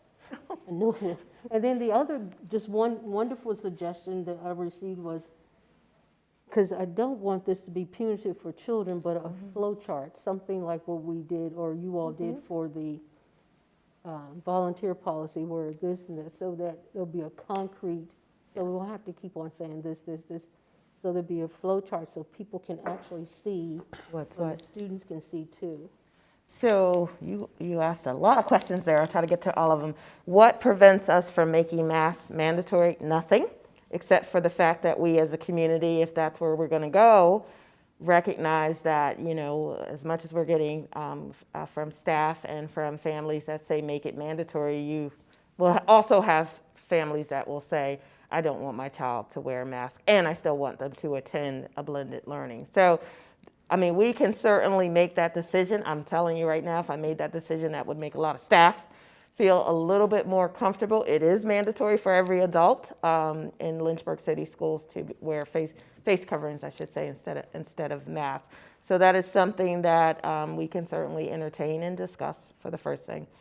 The second, in terms of the staff, as I just said, we have designed a flow chart for them so that they can see where, you know, if I test positive, if I'm around someone who's positive, if I'm compromised, if I have to care for a child, where does that leave me in terms of leave? And there are some options. Like I said, there's some federal options. There's some federal leave. We have sick time. We're going to try to work with you. There's the option to, I can test positive and be totally asymptomatic and be like, I really want to work and I feel fine, but you as employer saying, you know what, take the 10 days and stay home. Can I telecommute? Is my job such that I can do my job responsibilities? And as an employer, I want to work with those folks and say, if that's the case, let's just do that. Let's get that done. Now, granted, that comes with challenges because, like I said, you can't be a bus driver and drive a bus from your home if you're not on the bus. So there's that piece of it. Workman's comp and trying to isolate exactly, because you have to think about your normal workman's comp. I slip, I fall, I tripped right here, I broke my ankle right here. You know for sure that it happened right here. With the coronavirus, although, you know, may or may not have been around someone who's positive, it's going to be pretty difficult to isolate with exactness, unless that's all you did, that I caught it because I sat in this chair, and that's where I got it. So it makes it a little bit more difficult than your regular workman's comp cases. The other thing is being very preventative. As with slips, trips, and falls, the more that a division is preventative, you know, social distancing, wearing your face coverings, washing your hands, and those kinds of things, you tend to decrease the number of workman's comp cases. Thank you, Dr. Carter. Ms. Morrison?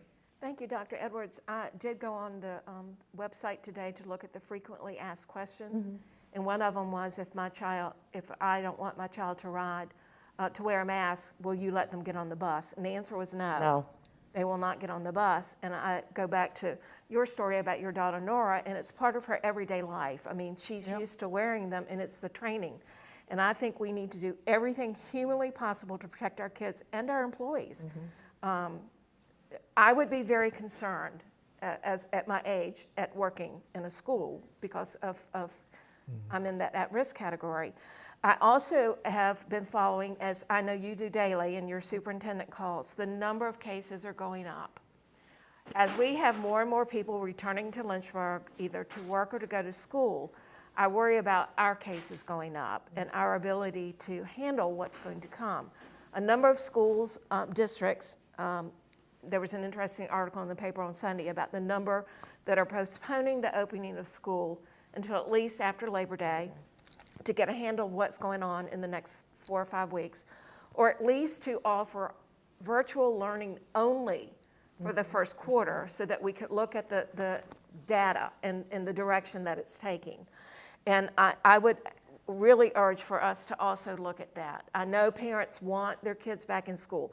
There's no one sitting here that would not agree with that. We want kids in school, but we have to ensure the safety of the students and the employees and also the parents at home that the children have to go back to. I do think we need to seriously consider masks for everyone. I think we also need to have a clear understanding of what constitutes someone who cannot come into your building. I recently had an appointment for a yearly physical. I walked up. They said, do you have a cough? I said, yes. They said, go home, we'll call you. So at what is that level of, if somebody comes in and they're coughing, how do we determine what that level is and how do we communicate that? Absolutely. So we do have those protocols in terms of the COVID-like symptoms. Parents understand. Yes, yes. I was going to say, that's the piece that parents are asking, what's going to happen if a child in this classroom, like, I'd love for that to be spelled out for every parent to be able to look on and say, okay, if this is what we're going to do, because I feel like I'm getting emails just asking, what are we going to do? And I don't know the answer to give them to that. The other question that I'm getting a lot is, I thought you had submitted the phase 2. I thought that had gone. So the health plan went. Right, but I thought the learning plan went with it. My question for that one is, if we stay on that course, how long is it until we can at least, we might not know exacts, but when can we let families know what cohort they're in? They need to know days to start. I've had so many people say, I've got to figure out a schedule. I don't know what days my kids are going. So, Mr. A, you are the cohort person tonight because transportation will dictate. And again, our transportation plan is trying to be as family friendly and getting all the kids from a family or an area to come in on the same day to make it easier. So you want to give us a quick update? Mr. A, before you, Bill, did you want further clarification? Before he goes to that, I'm just going to finish my statement, and then we go to the next person after he speaks, is that I agree with the mask. Okay. I agree. I think everybody should be wearing them. Okay, 90 seconds. I don't have that information yet. Okay. We're working, we ran a simulation today. It looks very promising. However, there are certain guidelines that we need to put in, and I'm just gonna, we're talking about using the buses sort of like a GLATC type thing, where for the elementary, we'll just go and pick up the kids and go to school 1, drop off 6 or 7 kids there, next school and next school, as a way so that the 1 kid per bus only allows me to use 1/3 capacity on the buses. So either I get 200 more buses between now and the 24th and 200 more drivers, or not. The other thing is we're gonna have to enforce one address only, meaning we pick you up from home, we drop you off from home. Otherwise, we will need to double up the amount of buses, and then we did a simulation.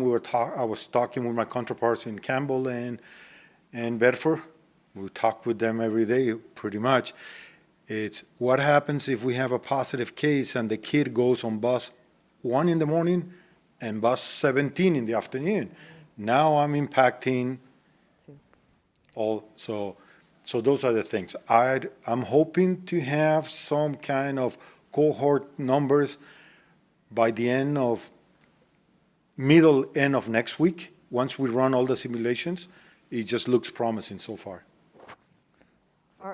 Let me kind of just follow it real quick. Are you getting a lot of responses of we don't need transportation, people being willing to drive their kids to school this year who typically would not? We got some when we did the first round, but we recognized that we didn't, like, of the respondents, it looked high percentage-wise, but we didn't get all of the respondents. So I don't want a percentage number to look, to give us misinformation. So the survey that we sent out yesterday to parents, that's why we want to know, tell us about your kids. And even in the family, I may say, no, my younger one's riding, but my older one isn't. So that's why we're doing a family-specific one. So I hope to have that data pretty soon. Mr. A? Just to answer you, we're getting a lot of phone calls about people saying, can I have bus only in the afternoon, or can I have bus only in the morning, or can I go to, my husband and I are shared custody. So we're telling them, no, this is a completely different thing. Also with the invited kids, we're looking at a new way of doing it to include them, but it has been hard for my team to break the mold of years upon years on doing it and just coming up with a new way of thinking. Mr. A, thank you for what you're doing and for responding to the questions. And I was hoping that by August the 4th you would have something. It seems like you will, but we'll play it by ear. Excuse me, Dr. Coleman, I didn't hear you. And I'm sorry. I thank you for your report. Thank you. And we do want to make sure that if, to Bell's point, if people are taking kids, got to make sure they're safe in those too, if there's multiple kids and all of how that translates itself. But thank you, Mr. A. School Board Member Harvey. Yes, I am in full support of requiring face coverings for all students attending in the schools. We are offering to families and students the option of distance learning, but we need our teachers to be in our schools. So we need to show them that we're going to do everything that we can to protect them in the schools. So I would be in favor of the face coverings being required. I also would like to see some type of flow chart, protocol, whatever it is, if we do have a positive test. That's been the biggest concern that I've seen from a lot of staff is, okay, so what do we do? How does that impact us? How does that impact my classroom? And I think we deserve, they deserve to have an answer to that question, because that would help them to decide whether or not they would elect to do, online learning or otherwise. And I know that in the plan to learn or return to learn, there's a chart that lays some of this out, but I think that there's still questions that our staff has that I did not see how that chart completely answered all of their questions. So I do think that we owe that to them to filter through those questions. Thank you, Mr. Harvey. Dr. Gupta? I'll go through certain comments and then come back to my questions. There's a lot of anxiety among teachers. I don't know if Dr. Edwards has listened to all these ground people, but teachers of my age are concerned about their health. Their family members are concerned about their health. Mr. Carl Lewis shared a survey with us, with his membership. 33% don't care whether we go back to class or not. 67% don't want to go back to non-virtual. 45% are adamantly against going to the classroom. And I understand why is the rush. Vaccines, with all the information I see, is about 5 months away. Now, we're not satisfying the people who want their kids in the classroom because we're doing only 2 days in the classroom. and 2 days virtually. So it's like you leave people halfway through, so they have to figure out a daycare for the other 2-3 days. But who captured my whole question was an email I received. If it's okay, I can read the questions, and basically they amount to my questions, and all of you may have received. It's from somebody who's a parent as well as a teacher. Can I say her name? Don't say her Don't, name. yeah, don't do that. Okay. So the questions I received, and I'll read those questions. Return to learn plan says masks are required on buses, but can I require my students to wear masks in my windowless classroom? And that's what some of this will my colleagues enforce distance requirements? Will building administration ensure this? And this is a question which is raging like a fire among all the teachers. And it's still not answered. Who will be enforcing these laws in the building? Are these plans for students, teachers, interns, volunteers, or local colleges which are just returning back to school? They may be carrying virus from colleges into our school system. What's the plan to prevent that? Many of our teachers go attend classes in these colleges. If I'm teaching in person 6-7 hours per day, how many hours per day am I required to teach remote cohort students? These are operational questions. What happens when families send their kids to school and fail to disclose a pending COVID test? Again, it comes back to their flow chart. If families simply do not send their children to school because they do not trust our protocols, how will that widen the disparity gap? And that personally bothers me, because you mentioned about parents driving them, and it affects the local low social economic strata students who have always been on the receiving end. You know, they'll have meal issues, they may have ride issues because they may not have a car. Now, for lack of work, they're stuck with the school bus, and their parents may not want them to ride the bus. Who will provide them masks if I cannot afford masks? And the next question, if someone in my household is sick or presumed positive, am I called out? Am I to call out? What happens if a student or staff member dies? What if we have a school outbreak? Is COVID-19 a work-related death or a VRS benefit? These are the questions which are burning in teachers' hearts, and minds. So I'm hoping as we are getting closer to the opening date, I'm hoping this question should have been taken care of by now, but this is July 21st. We have it opening scheduled for August 12th. And 24th. No, but 24th. 24th, so it's almost a month. But many of these teachers are preparing themselves mentally as well as, for their classroom materials. So I'm hoping somebody in the administration will be able to reach out to each building and answer these questions. Thank you. Dr. Gupta, thank you for your comments. Dr. Edwards, you can't possibly answer all of those questions, but just generally speaking. Sure, I can flash you a little bit and just say, flowcharts are being made as we speak from the teams that have been working on the instructional plan and the mitigation plan. So first we had the health and safety mitigation plan. As you know, there's a lot of detail that went into the sports and extracurricular, all the testing. That's our pilot group right now to see how that goes. We took some from that to start doing what a classroom would look like. What happens if you experience cough symptoms? What do you do? Who do you contact?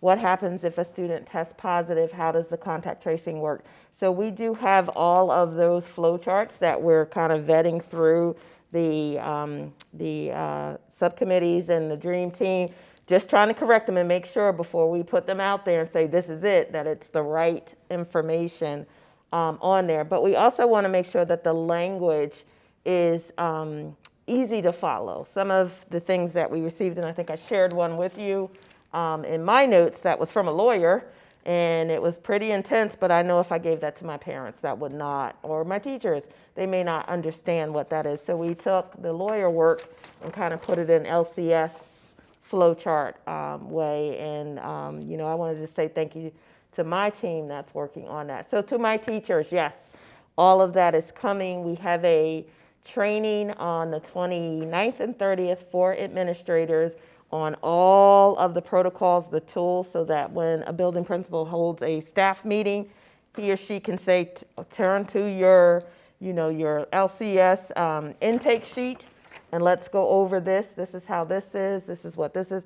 And again, the goal is to have consistency across the division, so we're all saying the same message, using the same tools, while also recognizing that while we're trying to put these tools together, the data is changing a little bit here and there. And can I just ask a follow-up? Sure. Dr. Edwards, my experience is there's a lot of information vacuum. You got a dream team. Is the dream team talking to these ordinary people on the street, which I call your teachers and staff members? I understand the flow charts are coming, but are this information being gathered bottom up or will it be top down? Both. Because So if it's bottom up, they should be involved in all this and they should not be an information vacuum. well, it's not that they're an information vacuum. So I've heard this, I've heard that, I've talked to somebody who's on a dream team, but I don't have anything official from LCS that says this is what LCS is doing. And I think, and knowing at least the person who wrote that email is a very credible and involved staff member and would benefit from, okay, this is what it looks like from LCS. And yes, like I said, we did a focus group with our teachers. We had a conversation with them. We did a focus group with our parents. So it's not an information vacuum in that no one's talking about it and no one has it. What's missing is, here is the definitive, this is exactly what we're doing. And I will tell you, we have been cautious about, here's what we're doing because we were there, and then we got from the AAP that slow up, go back full days, you could have 3 feet, and there was some conflicting guidance. CDC on television said, wait, we're going to change our guidance for schools, and then the next day, we're going to stick with our guidance. So we have been reluctant to say this is it, because even as a dream team and subcommittees, we're constantly reading, reviewing, and trying to interpret everything, because we want to get it right for our staff. We don't want to put anybody at risk at all. So. Thank you, Dr. Edwards. And Dr. Gupta, very good questions, and I think we'll speak to it at the end. Dr. Sinha.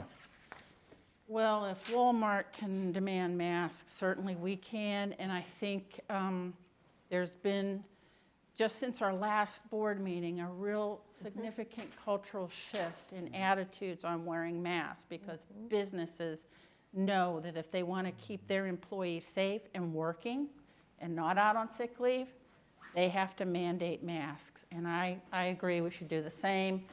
We should, if there's COVID money available or something, buy loads of child-sized masks that students, so that nobody bears the burden of buying masks for themselves, because they can be pricey, they're hard to get. It's not like you can just go into the 7-Eleven and get them, or maybe you can.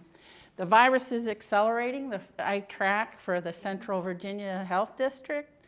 Took 33 days to get from 1 case to 100 at the first 100, 34 to get to the second 100, then 24 days, then 12 days. To get from 400 to 500 was just 9 days, 500 to 600 just 8 days, and we're probably on 3 days, maybe 4, to go from 600 to 700.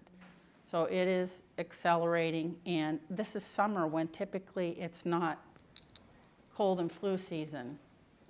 So come fall, we could have a really dramatic change. Yeah. So I feel for everybody who's trying to plan for this, both the division and the colleges, and some of which I'm involved in with Sweetbriar, and it's a moving target, and it's extremely difficult. But the least we can do for our teachers is mandate masks.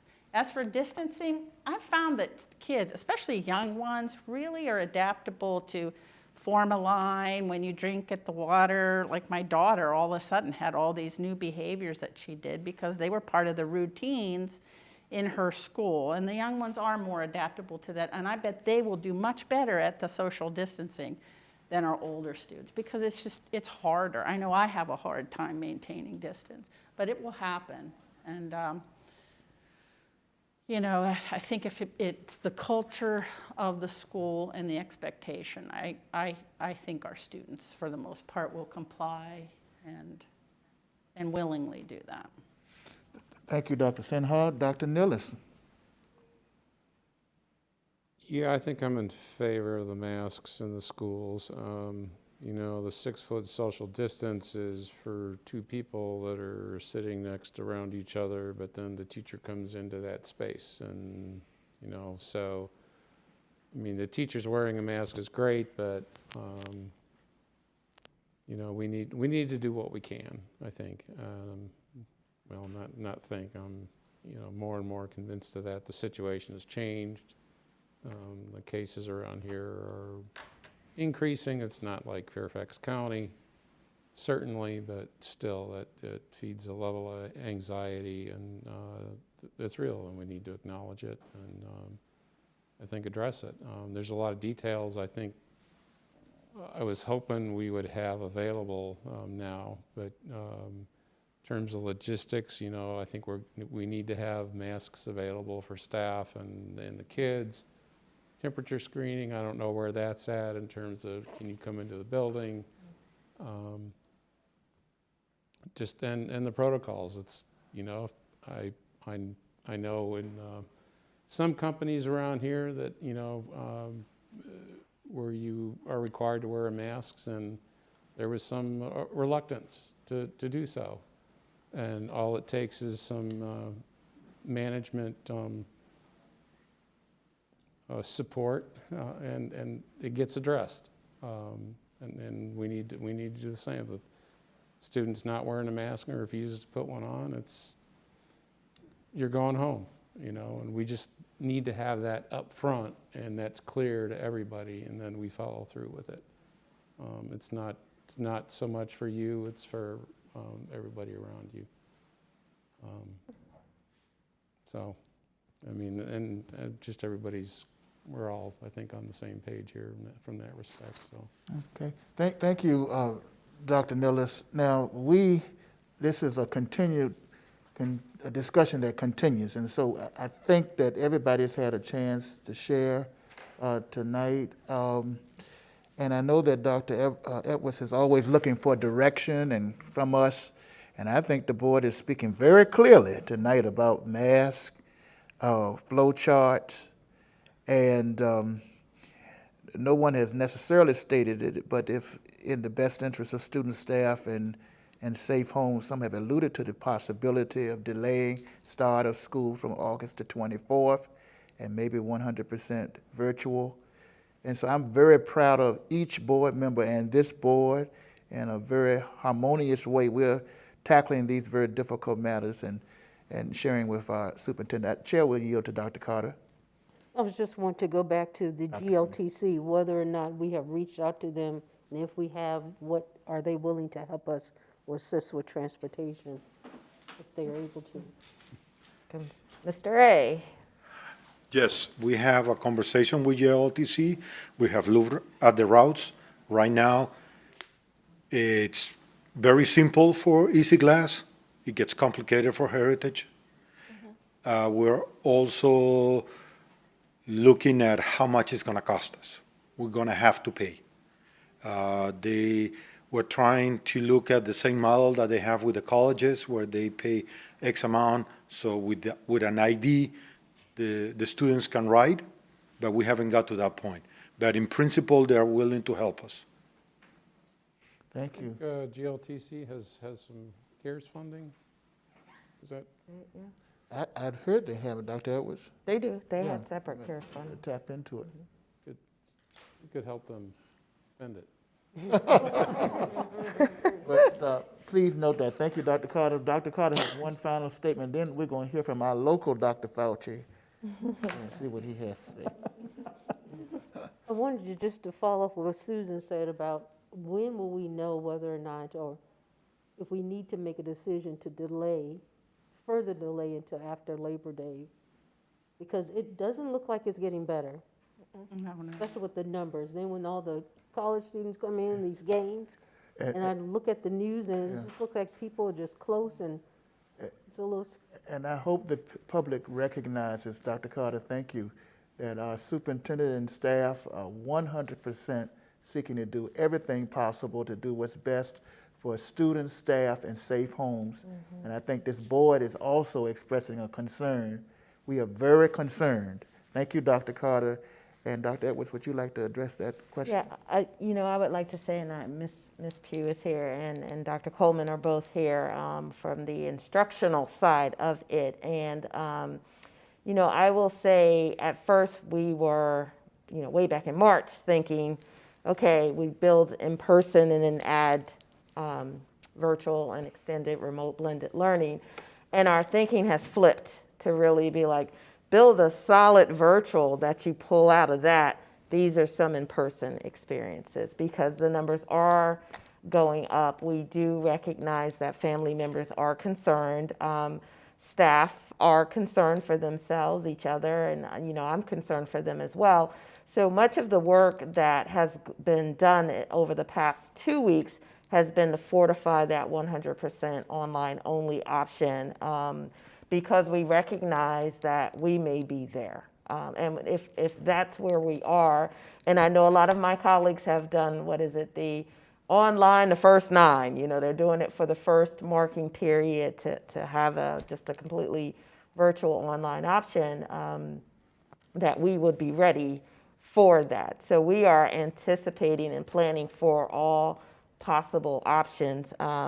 We still have the issue of if there's no device or access, which, our Family Connect team is working individually with families to try to mitigate that so no kid suffers from not having online. But Can I ask one last question? Please, Bill. When will you turn in this plan to be approved, regardless of whether we stick with it or not? Right. I would like to just know we have that approval, so if that's what we stay with, that's what, we could always go back and change, but I'm just curious when you're going to turn that in. Well, we usually try to wait till after the board meeting before we submit our plans because there's always a rich discussion here and quite frankly, guidance. So my plan was to get it in like we did last time by the end of this week because we would have had enough information. Hopefully a couple more days will give us a little bit more. I know Lynchburg has been up each day. So it's that, it's not like you said, it's not Fairfax, but it's still, Lynchburg is going up each day.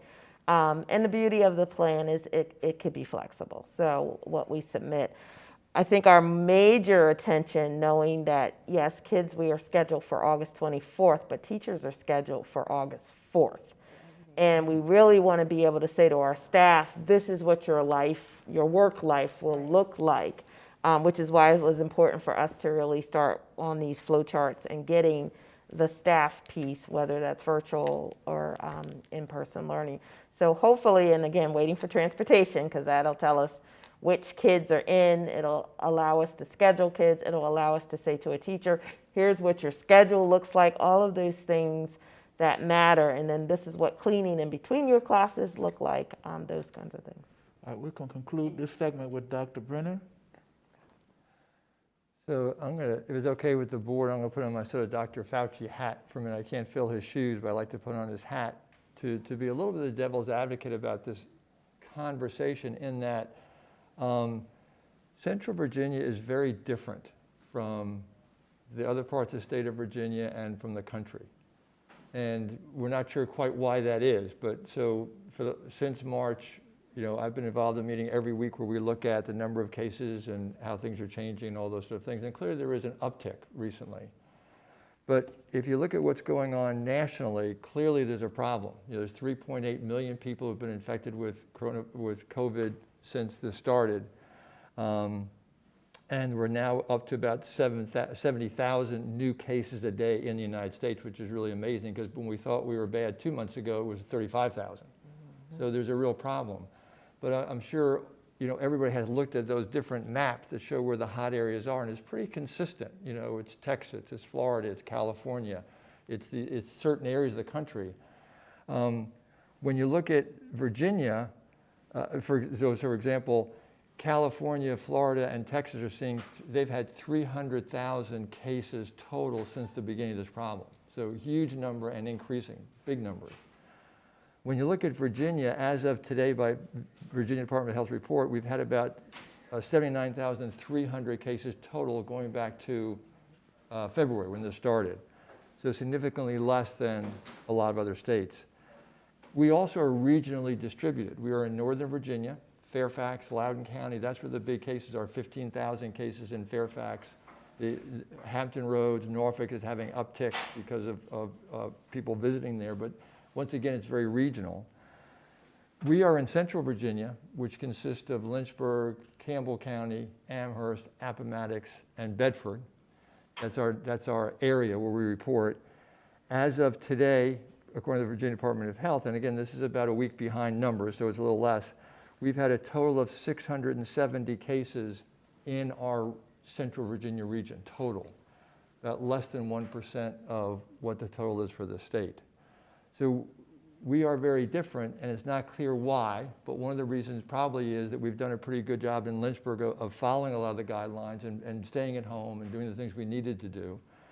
We also are rural areas as compared to metropolitan areas where people are on top of each other. So if you think of New York City being in subways, public transportation, you think of Northern Virginia, those areas are crowded and dense. And as one of my partners has said, probably living in Lynchburg, you are socially distancing just by being here because we're so separate, which is good. And that's probably contributing to this.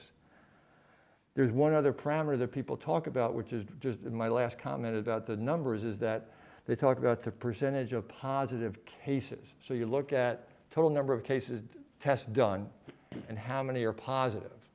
And when you look at that from an epidemiologic point of view, as far as an epidemic goes, if you're at 15% or above, that's a real problem. That means your incidence is high, your cases are high, you've got a real problem. So for example, Florida is at 18%. The state of Virginia is at 7.7%. We were at about 20% when we were at our peak about a month or 4 or 6 weeks ago, but we're at 7.7 currently. Virginia Beach, which is seeing an uptick, is at 12%. So it reflects sort of what's going on in that area. Central Virginia was at 2.2% in May. We're at 5% currently, 5% being a very low number. And this was stated in those 2 articles in the paper today. It was kind of buried in there. But the fact is, at 5%, we're really not in an epidemic environment in Lynchburg. Not to say it's not here, not to say we don't have it. And Centra's concern, when they talk today in their news conference, they're concerned about their bed situation. So their ICU is full, but their ICU hasn't had a new admission in a week. Those patients stay there for a long time. So they're kind of talking about a crisis related to healthcare support as compared to numbers. So I think every time I see the headlines in the paper that says there's an increase in numbers in Central Virginia, there is, but relatively it's really pretty small. And fortunately, we've not had the big outbreak that other people have had. So as Dr. Fauci would say, I have a couple of suggestions. One is that I think we need to do the basics really well in the school system. And I think wearing masks is one of those basics. I think we really need to do that. I think we need to maintain physical distancing, which is clearly what the plan is through our return to learn. And we need to teach everybody to wash their hands appropriately. You know, even physicians are getting better at washing their hands now because of what we have to do. Those are the 3 things we really need to do well. I think we need to move as we are moving in a gradual, calculated, stepwise manner to ultimately reopen our schools, particularly with those students who have special needs and are younger ages, because they really are at less risk.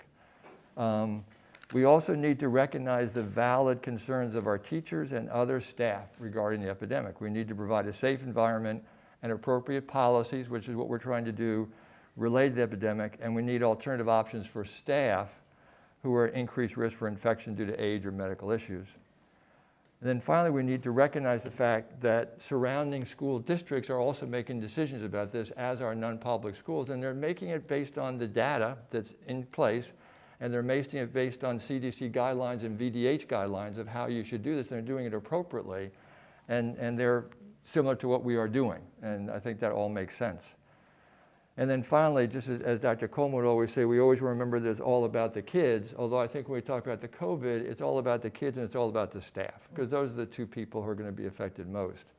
But so I just wanted to bring that other little approach to things, not to say it's not a problem, not to say what we're doing is exactly right, but just putting a little bit of perspective as far as where we are in Central Virginia compared to Los Angeles or Florida or places that are shutting down their schools.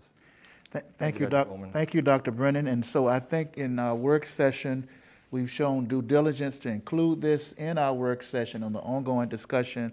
August the 4th meeting will be coming forward, and Dr. Edwards, I think you've heard with clarity the comments and thoughts of the board. Again, rich discussion and input, and you can continue to do so. And there may be some revisiting of calendar, Dr. Carter, that 2-year calendar, who knows? But we'll see. All right, thank you, board members, for your comments and reflections for D4. This now brings us to our additional items and comments. And our next school board meeting is scheduled for August the 4th in this boardroom. And the next school board work session is August the 18th. And if you have suggestions for work sessions or other trainings that you think we need to know, please let us know. I also want to let you know that the Virginia High School League Executive Committee is meeting on July the 27th. And thank you for your input on Model 1, 2, and 3. A lot of conversation on that. I think I've gotten about 600 emails from people around the state about this issue, lacrosse and it all. Thank you, Dr. Edwards, for you and Jen's local work and what we're doing. And so that's important. And then I do want to acknowledge that under Dr. I want to say Dr. That'd be fine. Ms. Susan Morris's leadership, that we did get a letter acknowledging that our VSBA Legislative Positions Committee was passed and adopted by the state committee and will be passed on to the board and the delegate assembly concerning the volunteer matter. So thank you. And you have something alongside of that? I have one other brief comment, which is also from VSBA, which is a nice certificate of appreciation for Dr. Reverend James Coleman for serving as chair of the 2020 VSBA Legislative Positions Committee that they have sent to us to give to Dr. Coleman. Oh, wow. Dr. Coleman, thank you for your service. Thank you, Mr. Chair of our Rockford. Barbara gave it to me. She told me. Okay, well, thank you for that. I appreciate that. Is there any other information item that we need to share at this time? All right, hearing none, we now move into E1, a notice of closed meeting. The superintendent recommends that the school board approve a motion to convene a closed meeting to discuss the following as permitted by the Virginia Code, Section 2.2-3711A. Number one, the performance of the superintendent. And so pursuant to that code, we would entertain a motion there. Motion to go into closed session. So move. All right, moved by Ms. Morrison is a second. Second by Dr. Carter. Any discussions or questions? Hearing none, we'll call for the vote. All those in favor indicate by saying aye. Aye. Those opposed, the motion carries. We are now in closed session, and we'll take about 3 or so minutes to clear in the building and Can we close take a the break? doors. Yes, we can. Let's take a 5-minute break, yes. And when we come back, we're now in closed session, but we will come back into our discussion. Thank all of you. Thank the staff.